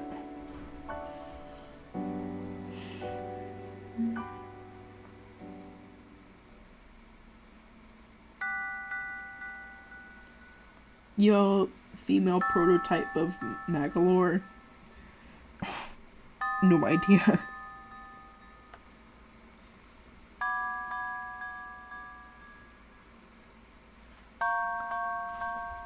Planet Robobot is probably my favorite modern Kirby. Tell me why, because I never really got the mechs concept. Like, Kirby with mech always confused me. I never actually, like, got it for myself, though. I thought that the poison skill looked fun. Also, I think that, like, Susie and Haltman were pretty good as, like, villains, and, like, their story was pretty cool.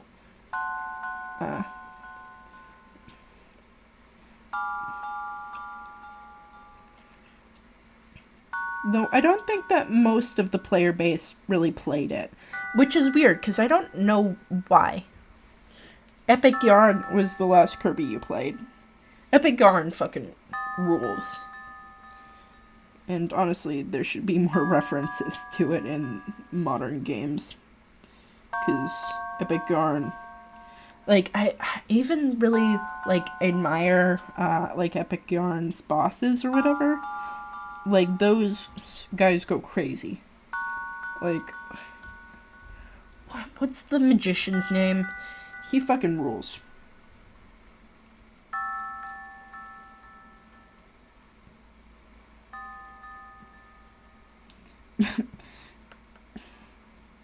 Magalore refers to Sunday as Magalore Day.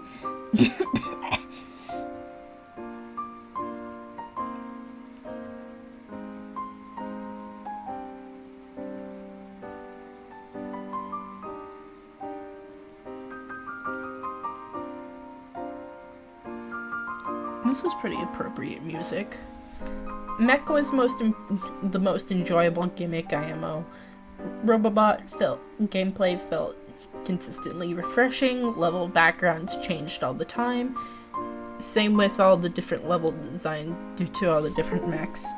Yeah, I think that it's pretty, like, I think that the idea is good in, like, concept or whatever, because a lot of, like, Kirby games can feel samey without gimmicks or whatever, you know? Like, Squeak Squad is, like, one of the most, like, prominent examples of... That's just, like, a fun, like, Kirby game. But, like, some Kirby gimmicks just don't work. Like, the fucking game where Kirby's a ball. I think they made 2 of those games. And both of them, I don't know why they made them. Like, I don't think they sold all that well.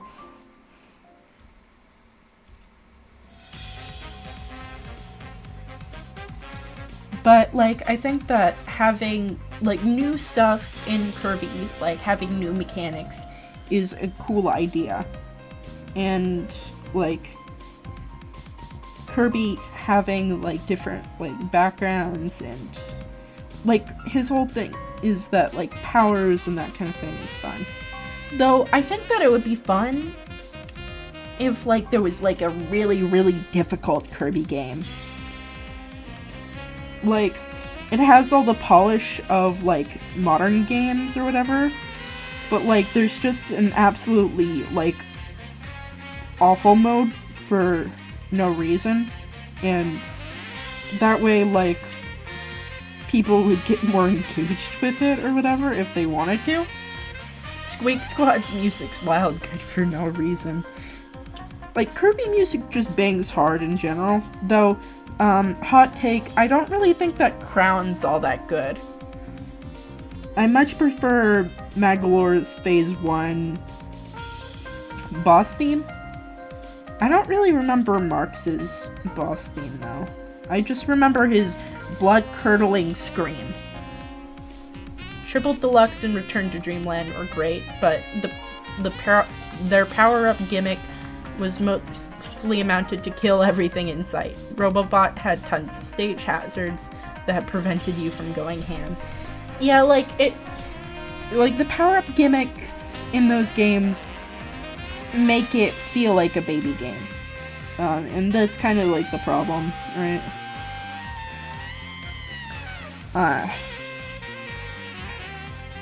But I'm not really sure, like, because, I mean, they are technically games for babies, technically. By technicality, yes, they are. So, it's not like you want to alienate your young player base with a hard game, but, like, I feel like mechanics should be technical enough for, what's it called, adults to enjoy your game too, and that kind of thing. And I do enjoy both games, it's just that they don't have a ton of replayability. Though, Star Allies does have a lot of replayability, just because you can be other characters besides Kirby. Because Kirby gameplay is really, like, it's really streamlined in modern games, and that kind of thing. So, like, playing as, like Taranza, or playing as Magalore, or playing as DDD is, like, way more fun than just, like, playing as Kirby.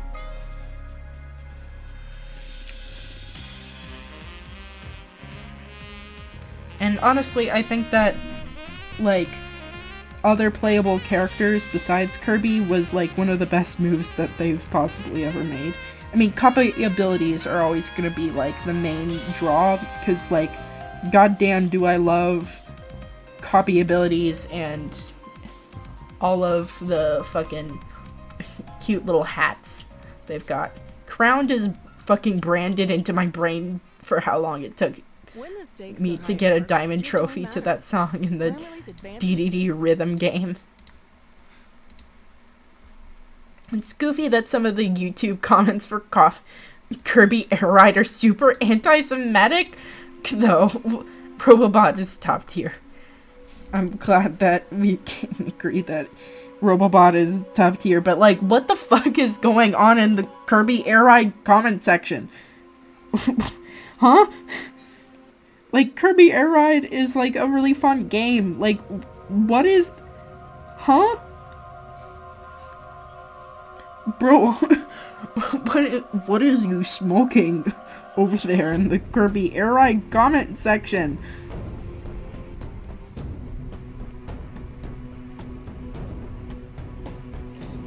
Like, huh?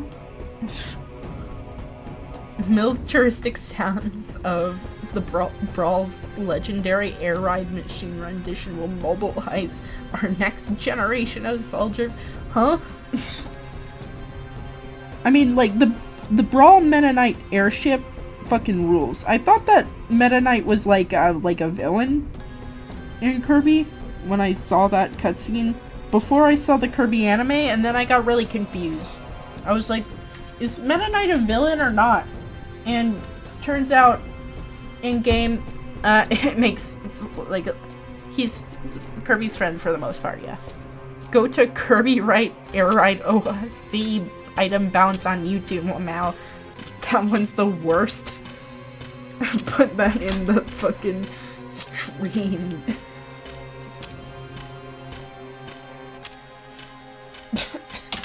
Fucking awful. What the hell? Anyway, I'm not gonna look that up right now, because I have to draw Zaya and all her birdness or whatever. Anyway, how do you guys feel about other iconic Kirby villains? Marks? Or, like, Dark Matter in all the games he appears in? How many games is Dark Matter and Nightmare in? I cannot count.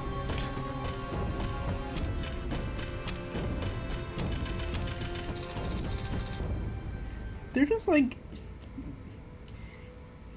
always there, and they're like, yo, it's me. Though, I don't remember the one that's, who's the one from Nightmare in Dreamland? Is that one literally just Nightmare? I think it is. There's not villains in Kirby, just friends to make yet. Yeah, I think it is Nightmare, yeah. I think that one you defeat with the Star Rod, and that's why it's, like, a big item in, like, Smash Bros. And that kind of thing, because it's a reference to that. But I could be wrong. I often am. Because I love gaming very much. I don't know if Nova counts, but Clockwork stores are sick. I mean, Nova isn't really a villain so much as like a catalyst for another villain. The one that fucks with the Fountain Dreams. Let me fucking...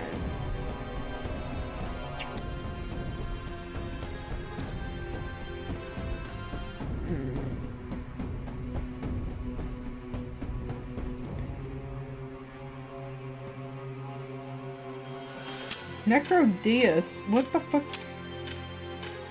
Where am I? I'm on the Kirby Wiki. Mass Attack. Necrodeus is fucking dead, man. I mean, he is, but, you know. Let's see. Mass Attack Clown. Kirby Mass Attack fucking rules, man. I will not stand for any Kirby Mass Attack slander in my chat. That era of games was weird. That's also when, like, Minish Cap came out. And, like, those are, like, niche. They're niche in terms of, like, Nintendo games. Like, I'm not too sure.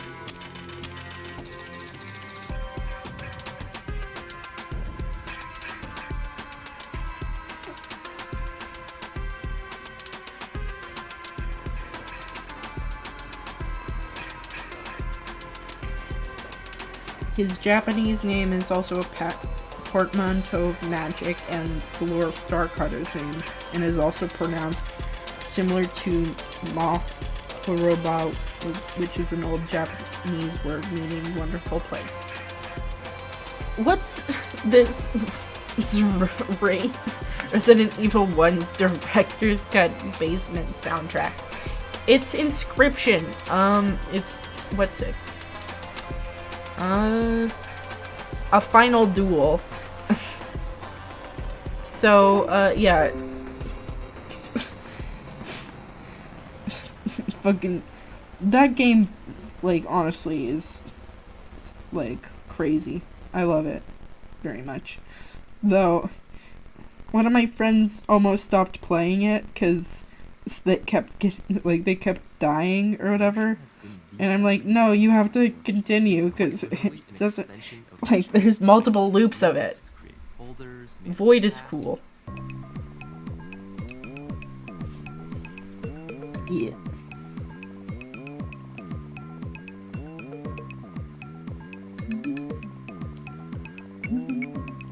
Oh, also apparently in this soundtrack right now, there's, like, Morse code going off or whatever. That's supposed to, like, read as the song's name, which is pretty cool. Get me out of here.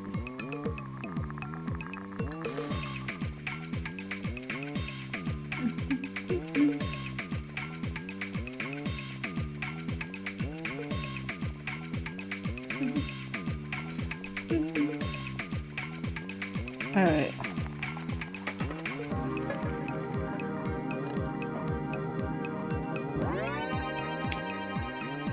Alright, let's go. Color in Time, folks.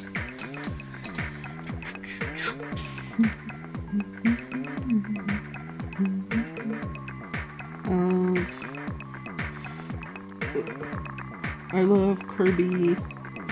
I love when my Skrunklo goes to super hell for crimes against the universe. I'm not even sure, like, I'm not even sure if it's like an afterlife or if it's just like a rift pocket, and I think that's like kind of the point. But, you know, I'd love a game theory on it. On how Magalore is actually dead. Well, was dead, and then regains this life. Because I would totally watch it. I'm such a sucker for it. I'm such a sucker for game theory content, okay?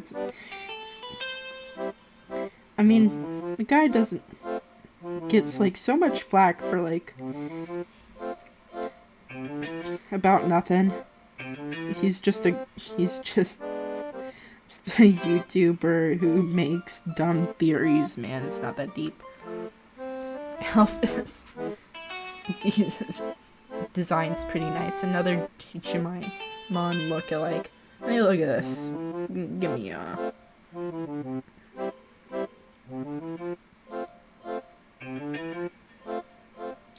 I can't spell it.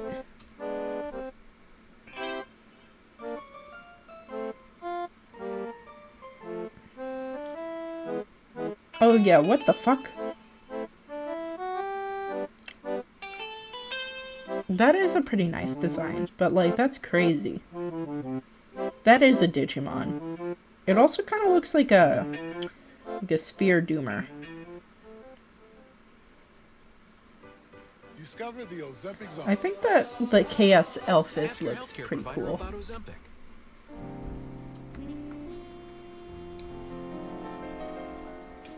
Anyway.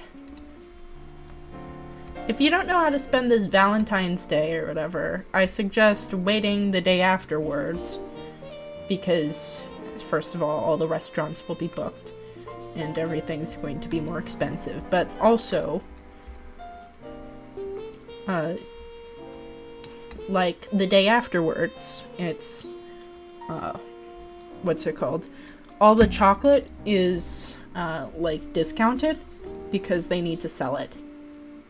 And that's how you get some good chocolate for cheap.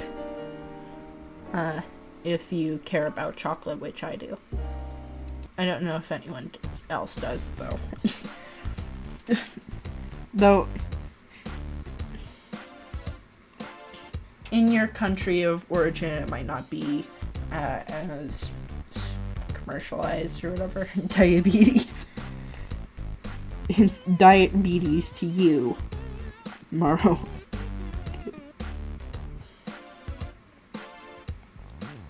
Also, it's like weird that, like, some people just are fucked. But I guess that's just how genetic lotteries work, I guess. Still kind of sucks, though.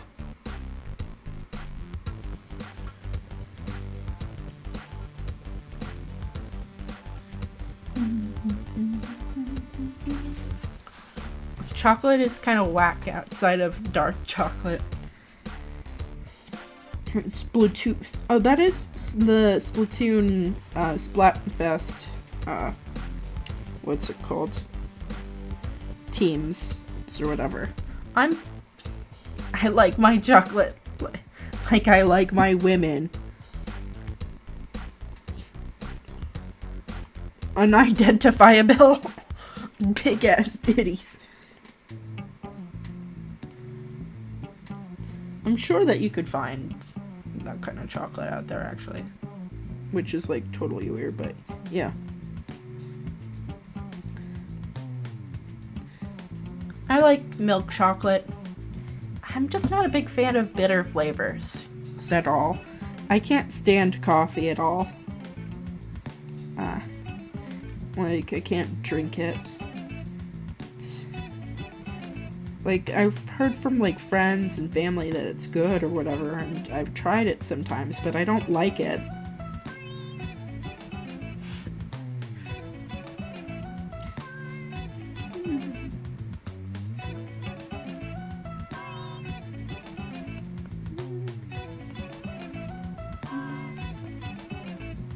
Good.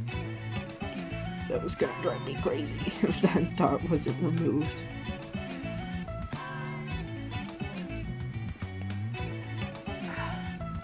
It's a joke, lol. I don't know why I make obscure references to obscure memes and expect people to get them.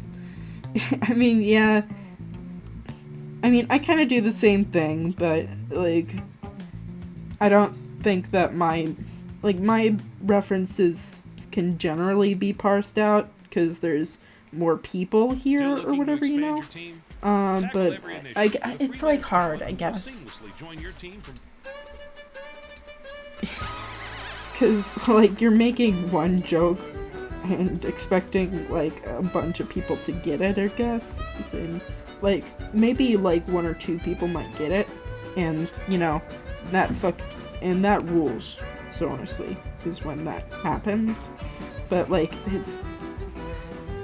Yeah, I love ads, guys. It's my favorite! But anyway,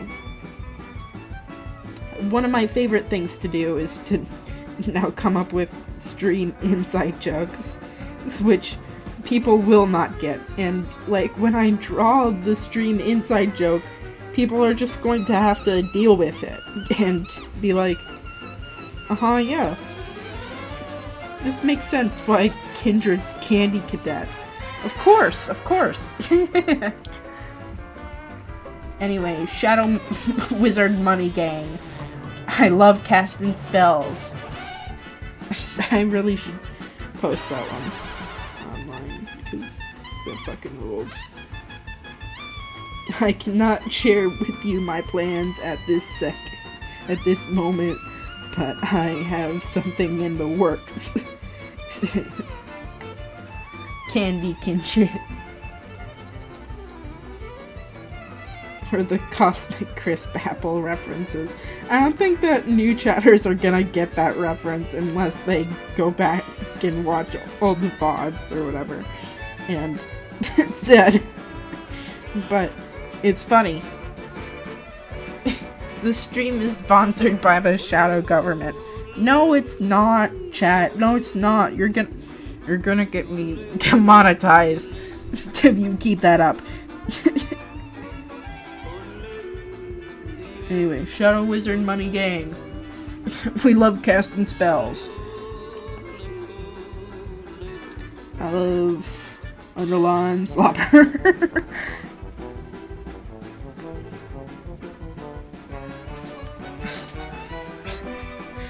I want to show you my, like, fucked up Instagram posts, but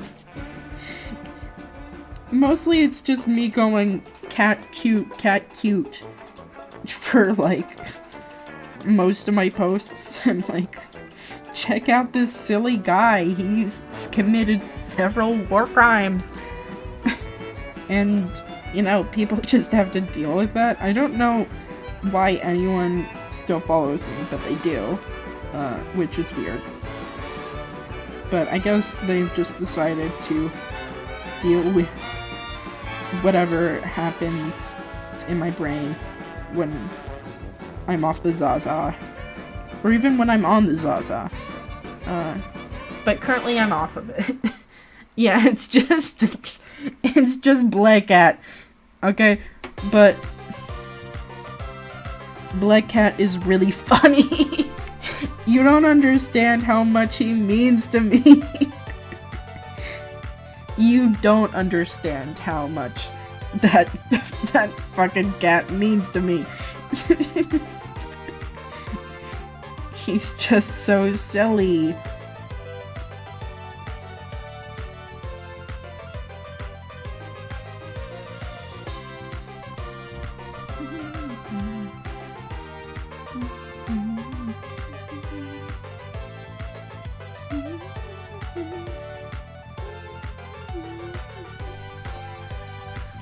I like the ones where they do a huge process on some piece of art, and then it just reveals the black. Yeah, it's my favorite. I don't know how to do that, but I want to, like, once I start start figuring out how to work a computer, that's like one of the first things I'll do. Is just make like a sped up like process video, and at the end where I'm supposed to show the final product, it'll just be Black Cat. And you're just gonna have to deal with it. I am a master at comedy. I'm so good at it. And everyone understands it, and I'm just so normal all the time.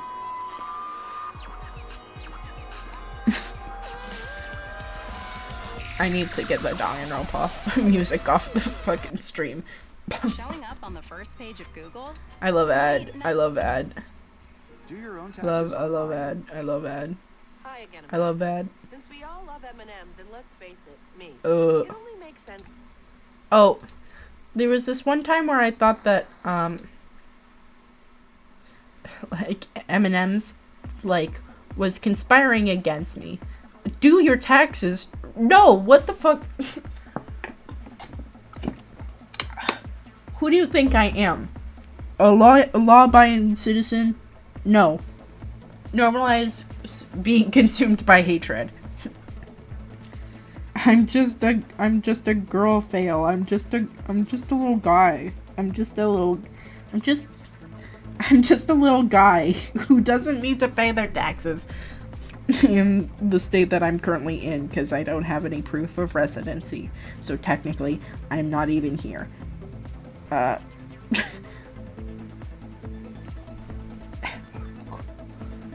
We're fucking jammed.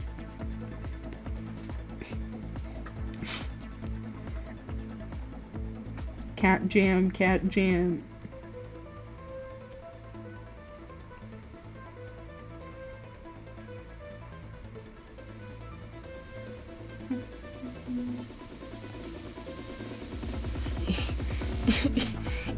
She said her catchphrase, yay.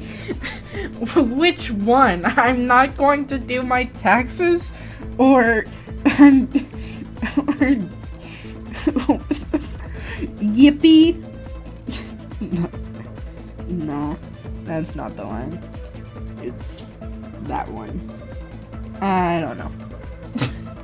He's just a little guy. It's my catchphrase. If that's my catchphrase, if that's what like people remember me by, then you know that's pretty fair. Because I mean, I am just a little guy, okay? And you can't have any legal consequences against me because I am just a little guy, okay? It's just how it works. It's just how life is, okay? Glad we can agree on this one, chat.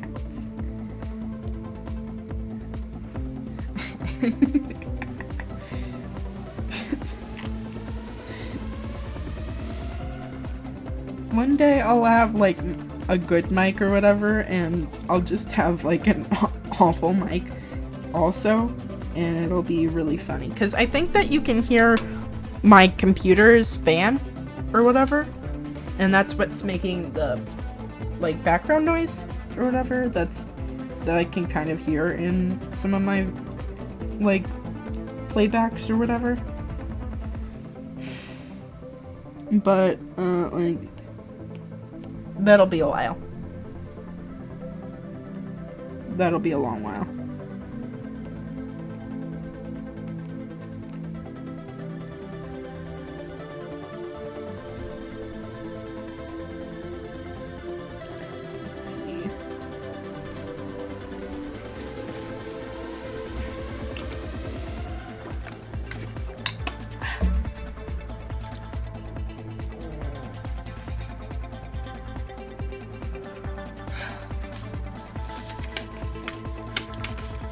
I remember hating this time of year when I was like in my hometown or whatever, because people would like use it as like a dating spot or whatever, and like our small town or whatever, our roads would be swamped for like months on end. Like there'd just be gridlock traffic everywhere, and it would be awful because it's like if you went outside at all, or if you like were trying to accomplish anything, you couldn't, and it just kind of sucked. But that's just kind of the risk you have to take being kind of a tourist trap location. It's not, well, it is a tourist trap. It's just, it's more like rich people bait rather than like a tourist trap.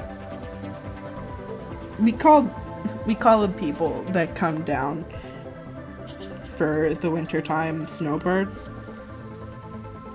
because they typically have a ton of money.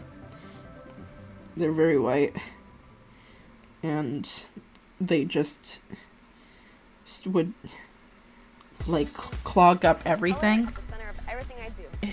Let me show you how easy it is to get creative. But you know, yo, I'm turning this one up.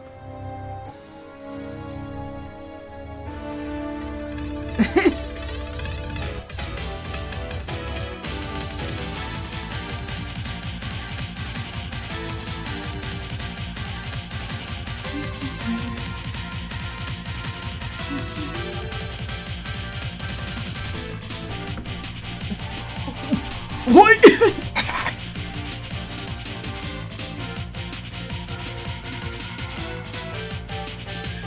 Getting the summoning circle out.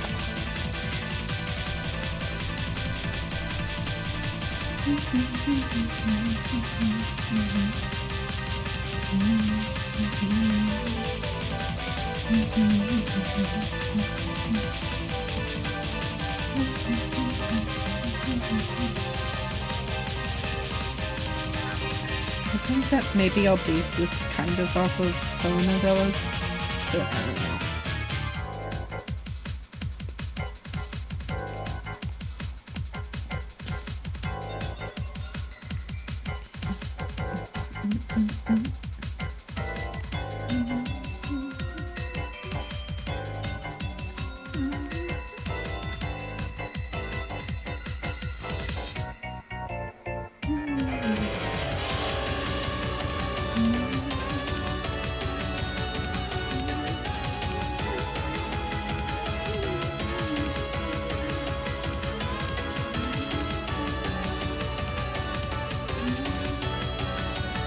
This is about my skin color, actually.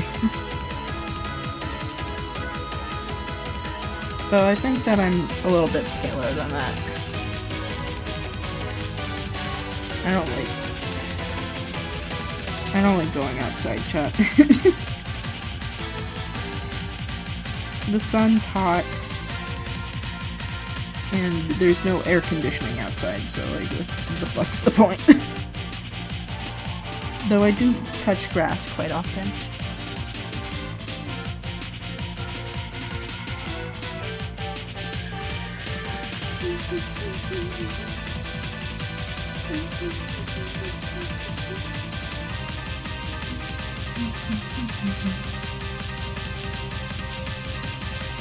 But like, this is kind of what I do like almost every day, because I try and post like once or twice daily, like, and it's not that sustainable.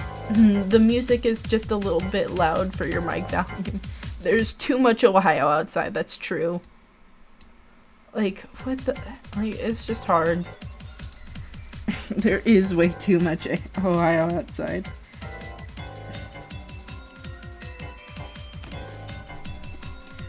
Like, who would want to go out in this weather? I'm not allowed to eat. Oh, I mean, like, I actually have a timer where I can't eat until, like, 30 minutes have been up, or whatever. And it's really annoying. Especially if I wake up late. Because then my stomach schedules my face when Space Dragon returns to Disintegrate, Ohio. Oh my god, put me out of my misery, Asol, please. But, like, his gameplay update, like, really has me excited. That shit's so fucking cool. Like, the fucking explosion, that fucking star explosion, fucking, that's so fucking sick, okay? Like, Breathe in. It makes me feel like a little kid. It makes me feel like,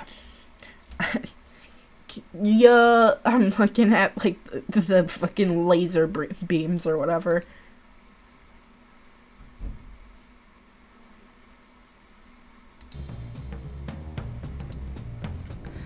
And like, I think that's how I feel about Showstopper Sets Ultimate too.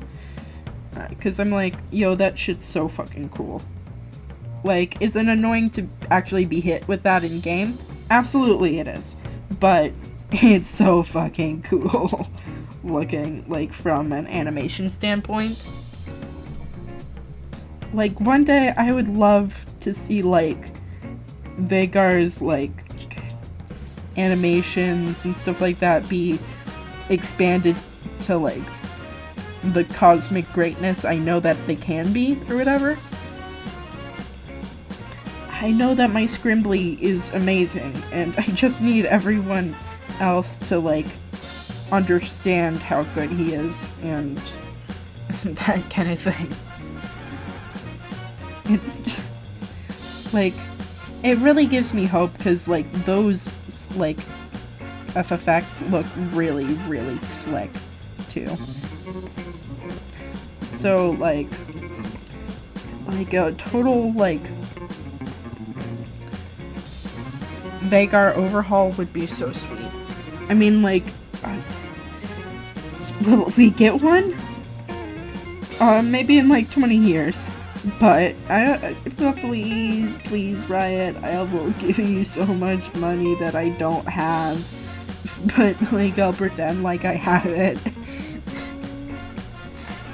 Yeah, the ASOL update's my favorite champion game now for sure. Absolutely obliterating people at the moment.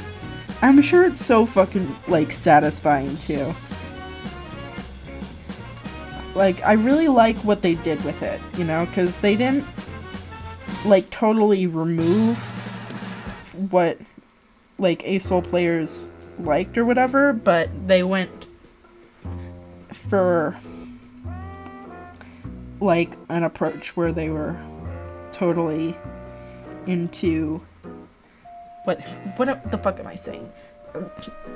Vagar abilities, visuals that scale into oblivion with the passive stacks. That would be so fucking cool, you know? Like how Aurelian can build stars or whatever. Like, having, like, more and more, like, power crackling from Vagar's hands, or, like, his, like, just, like, his VFX being done better, or, like, just, like, more shit, like, orbiting him. That would be cool. I think that the idea of things like orbiting Vagar is, like, a really cool idea, because that way you can play into, like, the fact that he's small or whatever, but, like, more and more, like, impressive displays of powers kind of eclipsing him or whatever, which kind of makes sense for his character. Vagar old size that actually scales with stacks. This is such a minor change. His final buzz gets silly. Cube gets silly big lol. ASOL stacking is the best stacking they've done in League. It's so true. Like, when they talked about the build stars mechanic, I was like, this sounds cool, but I don't really know what that means. But I really like what they did. I'm, like, really happy with that. I'm like, that is a banger. Thank you, League. I mean, like, thank you for, like, actually paying attention to your champions for once and not totally on skins. It's all the fucking time. Like, you actually listened to your player base for some reason? Which is, like, crazy. I don't know how they did that. Honestly, I think it might be a fluke. Because these things have been in the works for a while now. And I'm a little bit scared of the new champions that are coming out. But we're gonna do. It makes way more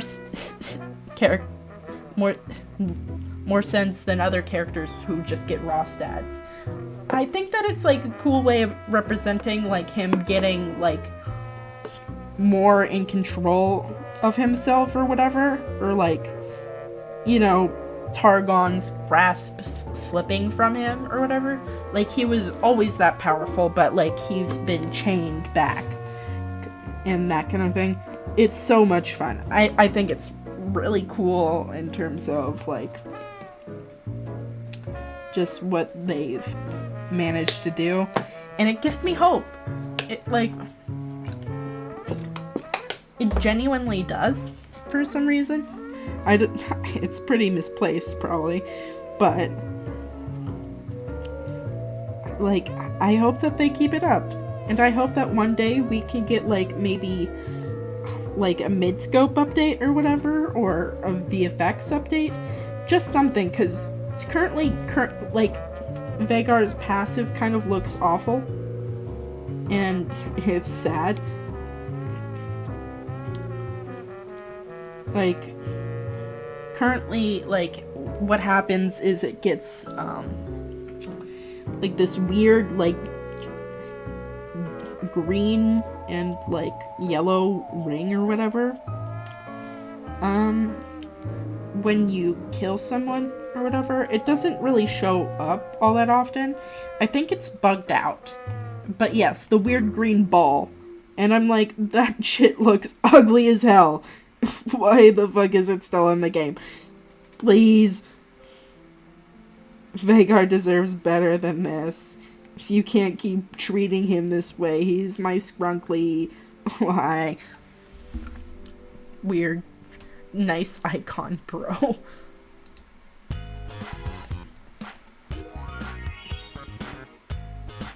But yeah, it's weird. Like, his icons don't really make sense. I don't really know if they're supposed to.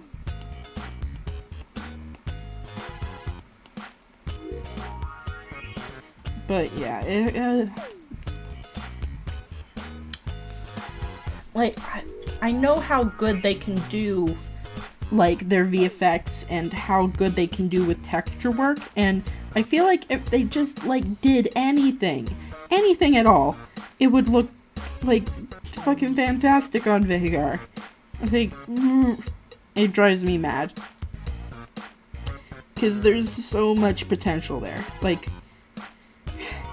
it feels like League is just, like, wasting one of the best characters they have. Like, you don't understand, like, how much people love this fucking creature, League. I don't think you understand. And it's sad that you don't. Like, he's, like, keeping your game alive. The stronger VFX for passive will condition players to improve their farming. Exactly, it's, like, also a gameplay function, as well as, like, an aesthetic one, you know? Like, because that's how Vhagar's supposed to work, and with the durability update, he is more viable than ever, technically. I mean, like, hypothetically, that's how it's supposed to work, yeah. I don't know if, like, in, like, practice it does, but, I mean, that's also just, like, the Vhagar player base. But, like, yeah. There's just so much potential there, and they just don't do it. And it's sad, it's sad.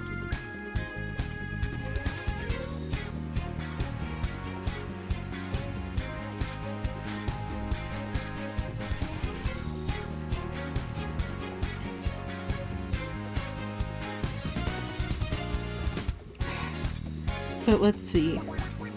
Like, I want to get better at, like, actually communicating my ideas for Vhagar down, or whatever. But, like, I don't want to make a Vhagar redesign video yet, you know?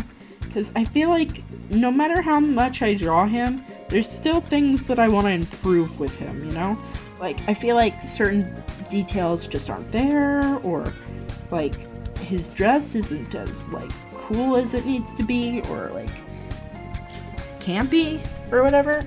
I think that they should change the incentives of stacks to something which isn't AP stacking. That would be a huge change. And would probably split the Vagar player base, all 10 of them, in two.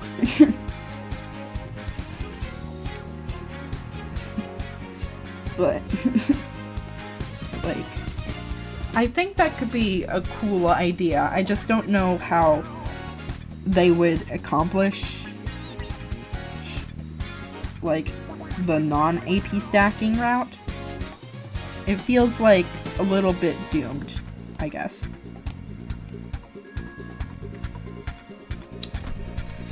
Because I feel like it would be hard to... Well,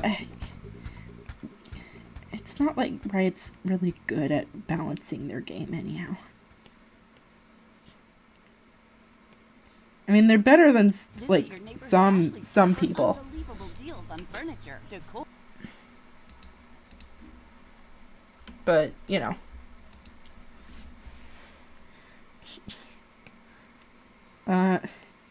We're not talking about some people in that whole fun little blizzard. He should win the game by entering the game when someone picks him, and then 10 players are forced to watch a 30-minute video on how great he is. That would be a nice rework. Yeah, that's so true. So true, so based.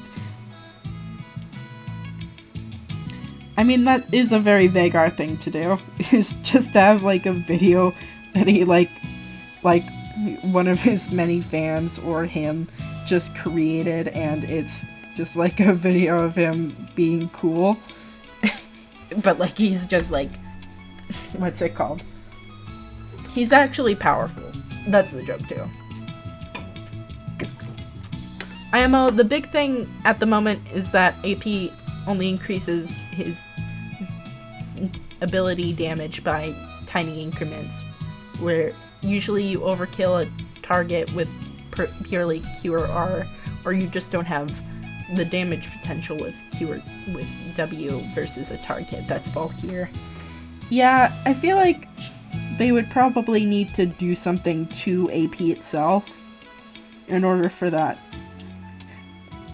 something like that to work, because I don't think that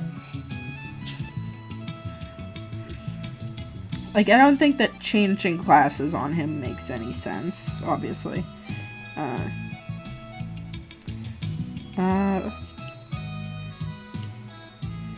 But, you know, it's kind of like Vagar's role in game is really weird in general. Like, a lot of the time it's just more viable for you to be a support Vagar. I keep daydreaming comic ideas during work. It's killing me. Vagar is just... he is so filled with story ideas that people just accidentally create Vagar, like, constantly. Like, it is crazy the amount of times that people have just reinvented Vagar. And, like, honestly, it's truly a sight to behold. Like, oh my god.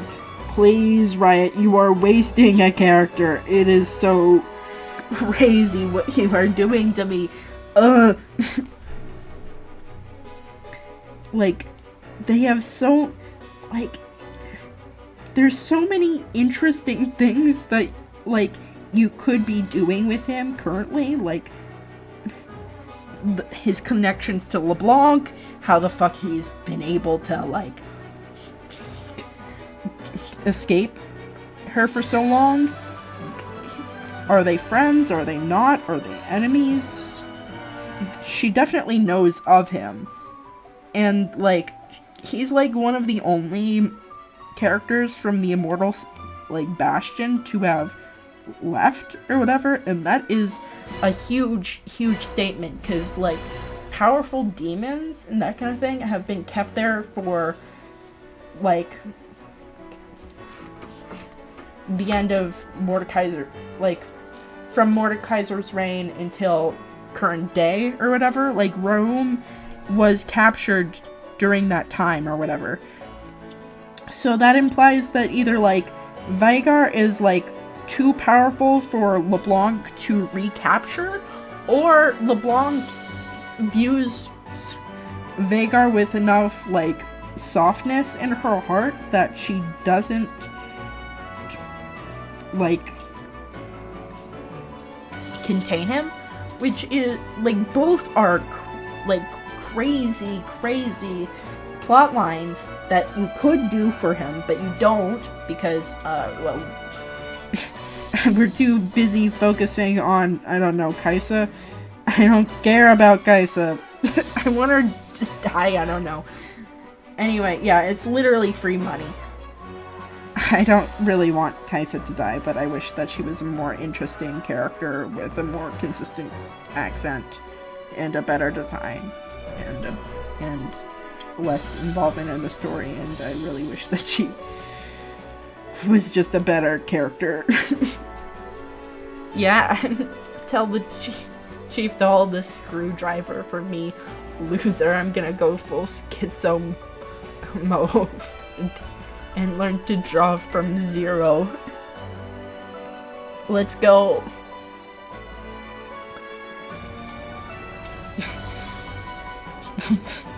Vhagar enthusiasts artist arc. Yo, check out my drawing, guys. Wow, that's so good, Maro. You're doing so good. But yeah, like, the, like, ideas are, like, crazy. Like, oh my god, there's so many that, like, are there and just are begging to be explored. Especially, like, his whole connection to Mordekaiser. Like, my, like, concept for him is only, like, one out of, like, possible millions that you could work from or whatever, but, like, Riot doesn't do anything with them. Like, it would be a perfect, like, thing to, like, characterize Mordekaiser as, like, person and that kind of thing. Whatever. Yeah, I'll be like BRB going to the washroom and then return at the end of my shift. Nah.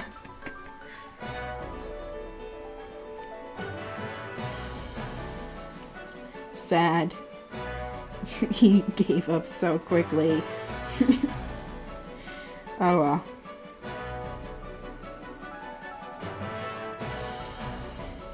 Art is a very, very intensive skill, so I don't blame you. It's kind of hell, but it's a fun kind of hell that you make yourself. There's constant ideas, always. Also, I think that those types of Vhagar story points are good, sure. A flawless plan.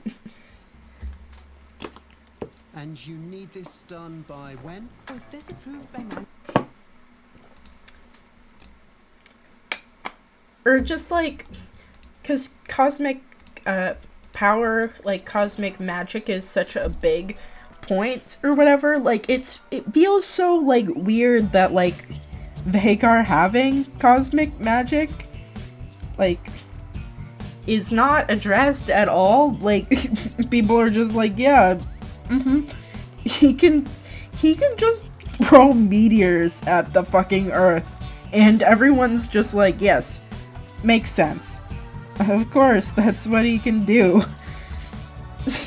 Like, I mean, granted, Celestials and, like, Celestial magic have gotten a more in-depth meaning as of recent, but, like, still, I feel like, you know, Celestial magic is a really big deal, especially since it's, like, something that you can face against fucking, like,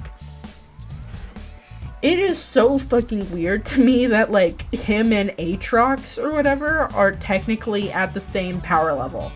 Like, Aatrox is considered, like, a world ender.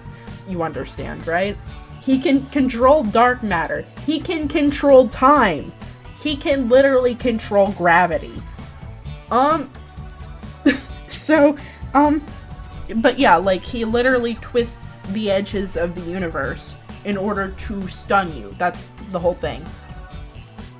I hope that Rise never finds out about Vagar existing, or he's going to have a heart attack. So true, so true. My man is just too silly for this world. He's so silly. He's just like my black cats. That's why I love him so much. No, officer, I did not commit this crime. I was just being silly.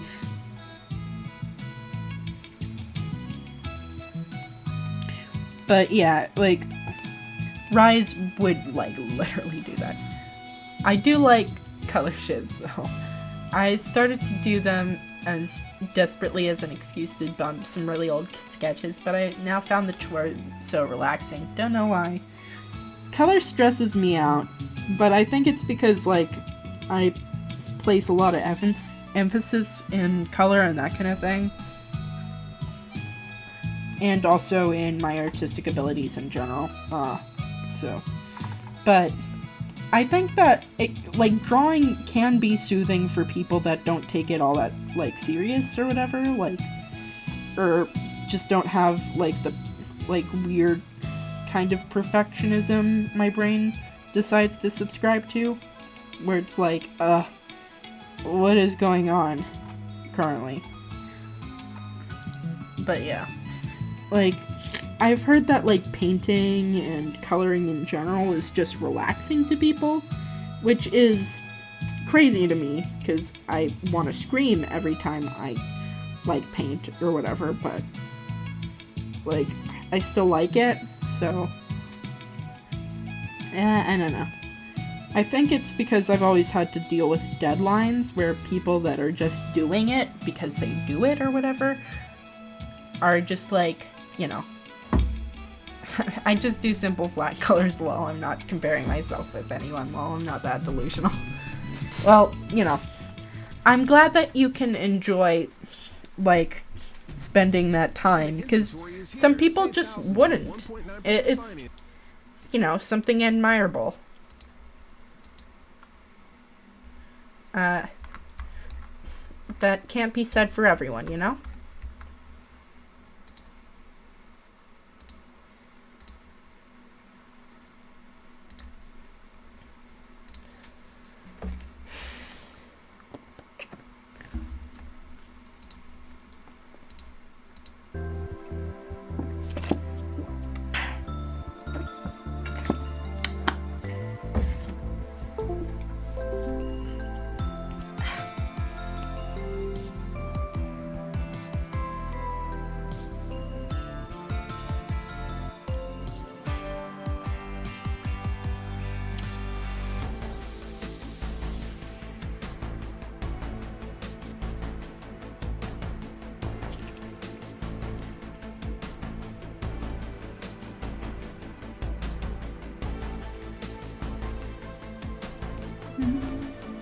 Alright, let's see.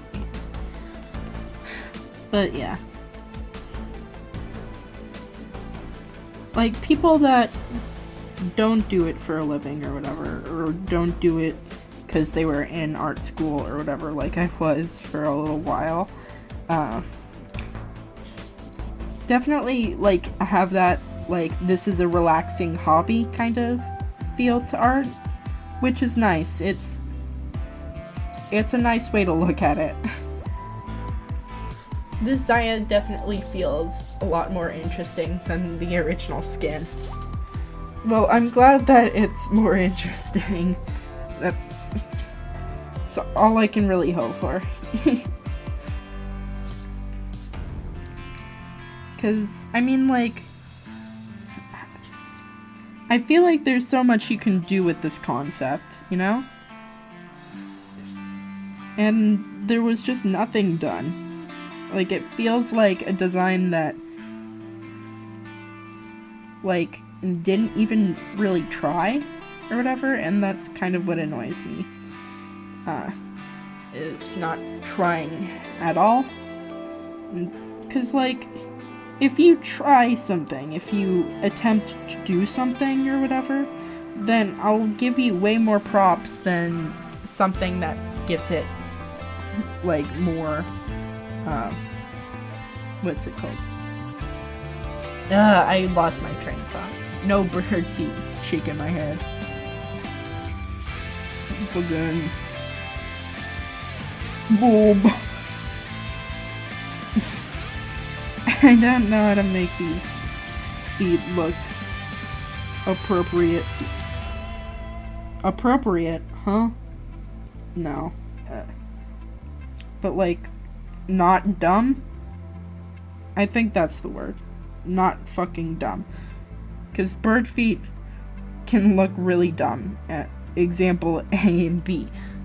Tree branch leg. Let's go, tree. I love branches. I love leaf. Okay, you're just gonna have to deal with these. Okay, these are the grippers. Still, technically, you could count these as her talons. They also just kind of look like heels, but, let me see.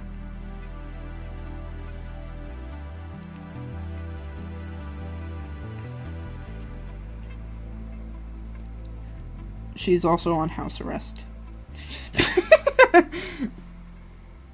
Yeah, I'm keeping it. I'm fucking keeping the house arrest anklet.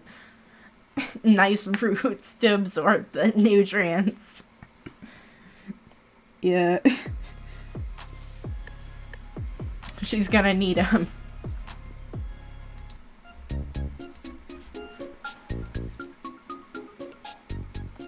For the journey ahead.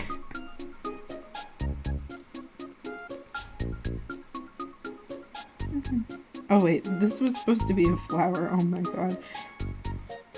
I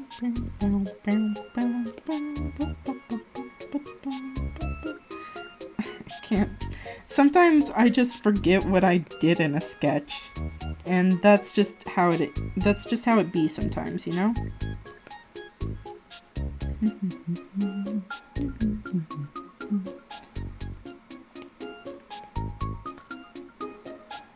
Roots for the Elderwood crossover. Let's go. It's so crazy.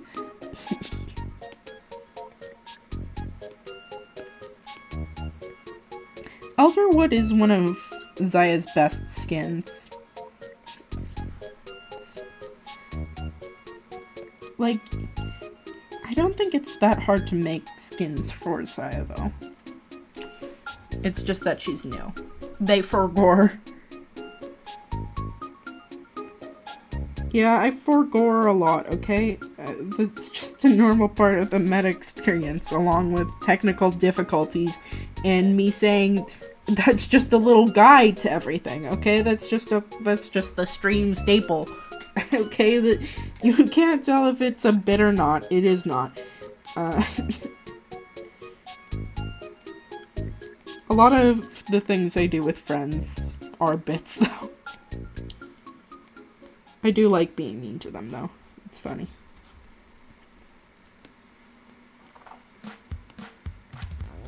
Elderwood is meh. Morningwood, Zaya better. Oh! That's so crazy.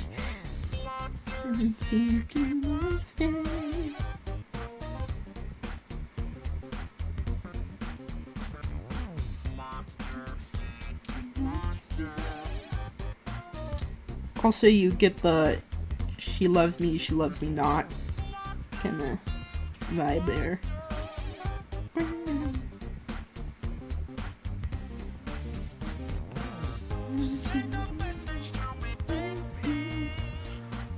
Morningwood from Terraria, let's go, Pog. Monster, and I want you.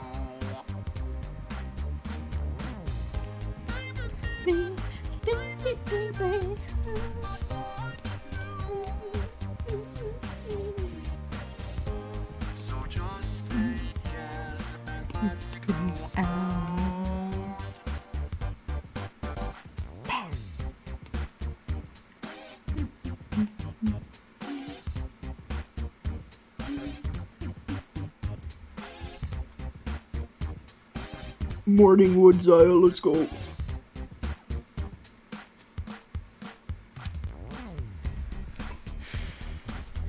Whopper, Whopper, Whopper. Whopper, seeking Whopper.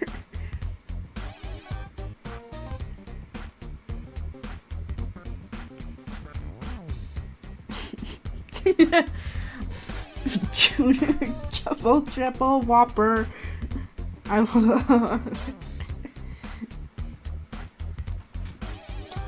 don't even go to Burger King. I like going to Dairy Queen more. Because they've got better onion rings.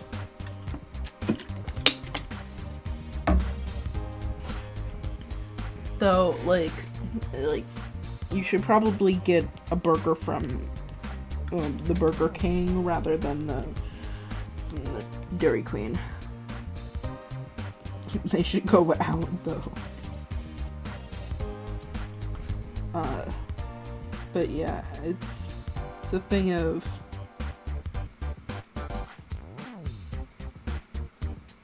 what the fuck? Oh, whatever. Just don't get a burger from Dairy Queen. Main lesson of this stream, don't get burger from Dairy Queen. Also, it's funny that both skins that we're doing today are based off of Heartbreak in some way, shape, or form, which is fun. I think it's always more fun. BK be like, I sure like being masculine. This burger tastes a little bit weird. Yep. I remember so many people making jokes about that when the Impossible Whopper came out. People were just not ready for the idea of estrogen being free to the public for like for a Whopper price.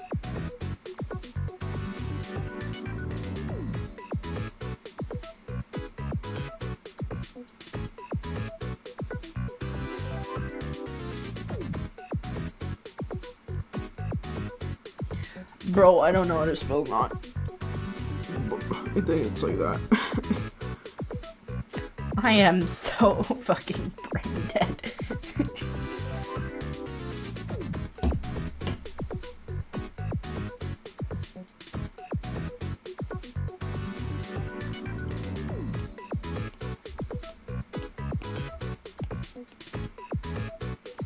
I'm gonna do this cool handy trick because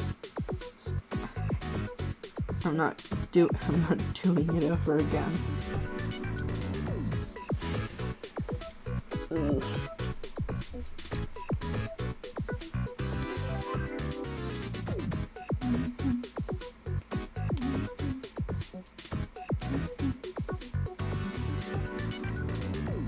Yeah, that looks good. Oh, whatever.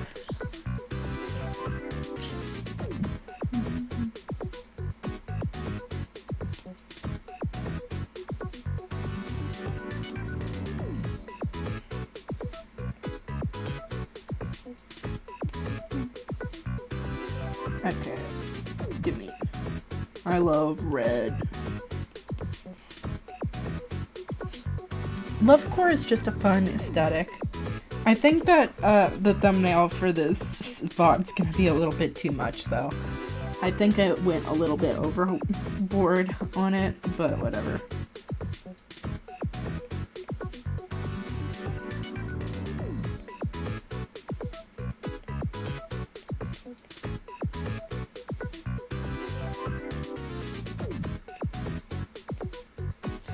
Zaya has such a weird name, but it's good because it doesn't conflict with any search results, so that's always good.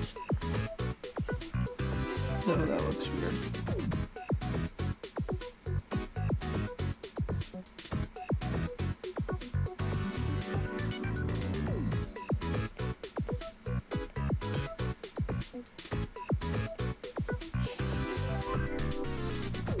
let's see. Yeah, that's good. That's good. Alright, what do you think, chat? Any votes? Well, any thoughts in general? The bottom of the dress has cool coloring. Also the hair. Thank you. I accidentally made it weirdly red, white, and blue, but that was not my intention. It was just because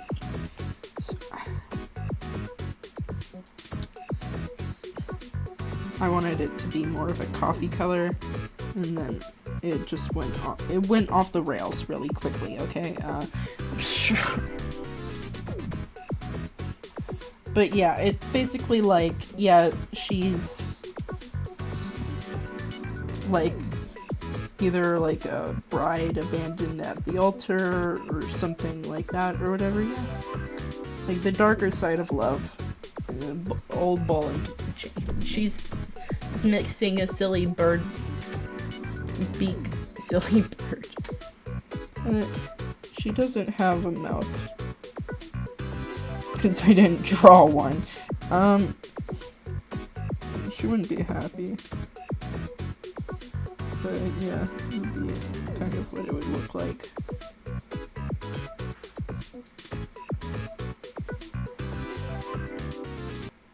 Earn your degree faster at Purdue University. Really dig the arrows. Thank you. So I thought that would be like a good way of showing like the brutality without it being like totally weird, yeah. I mean, cause it's Valentine's Day, you know? So, I mean, it makes sense. Same like context or whatever. She's in her wedding dress. She's sad. She's a sad girl.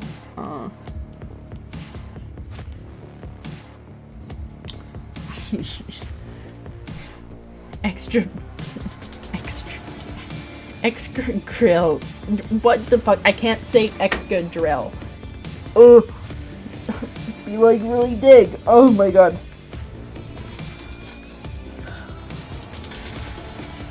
Alright, chat. Ugh. I'm glad that he stopped by this Valentine's Day special. It was really fun.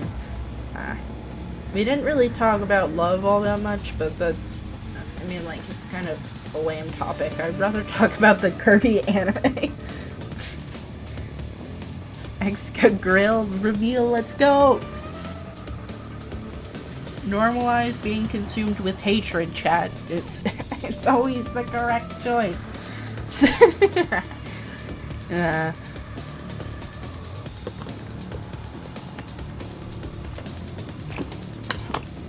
Anyway, this time you got yourself 2 drawings. It's for the price of 1. So that's pretty cool. And normalize never-ending hate. Always remember what they did. So true. So true, Golden Love. In the chat right now. I love Valentine Slapper.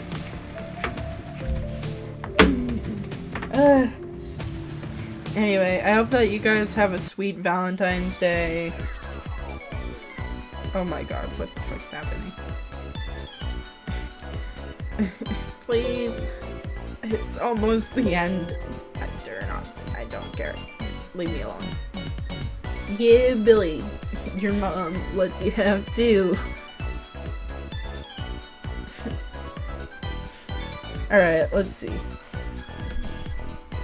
We have 2 for the price of 1, guys. Anyway, thanks for showing up to stream today, chat. I really appreciate it. We had some funny mishaps along the way. All that fun, usual stuff you expect from the meta stream at this point. Anyway, I hope that you have a good night, and I'll hopefully see you next week. Take care until then, guys, alright? Enjoy your night, your evening, or your morning. Because, you know, it's important to enjoy life in general. Normalize being consumed by hatred, but also normalizing just like taking time for yourself. Alright. See you guys later. Bye.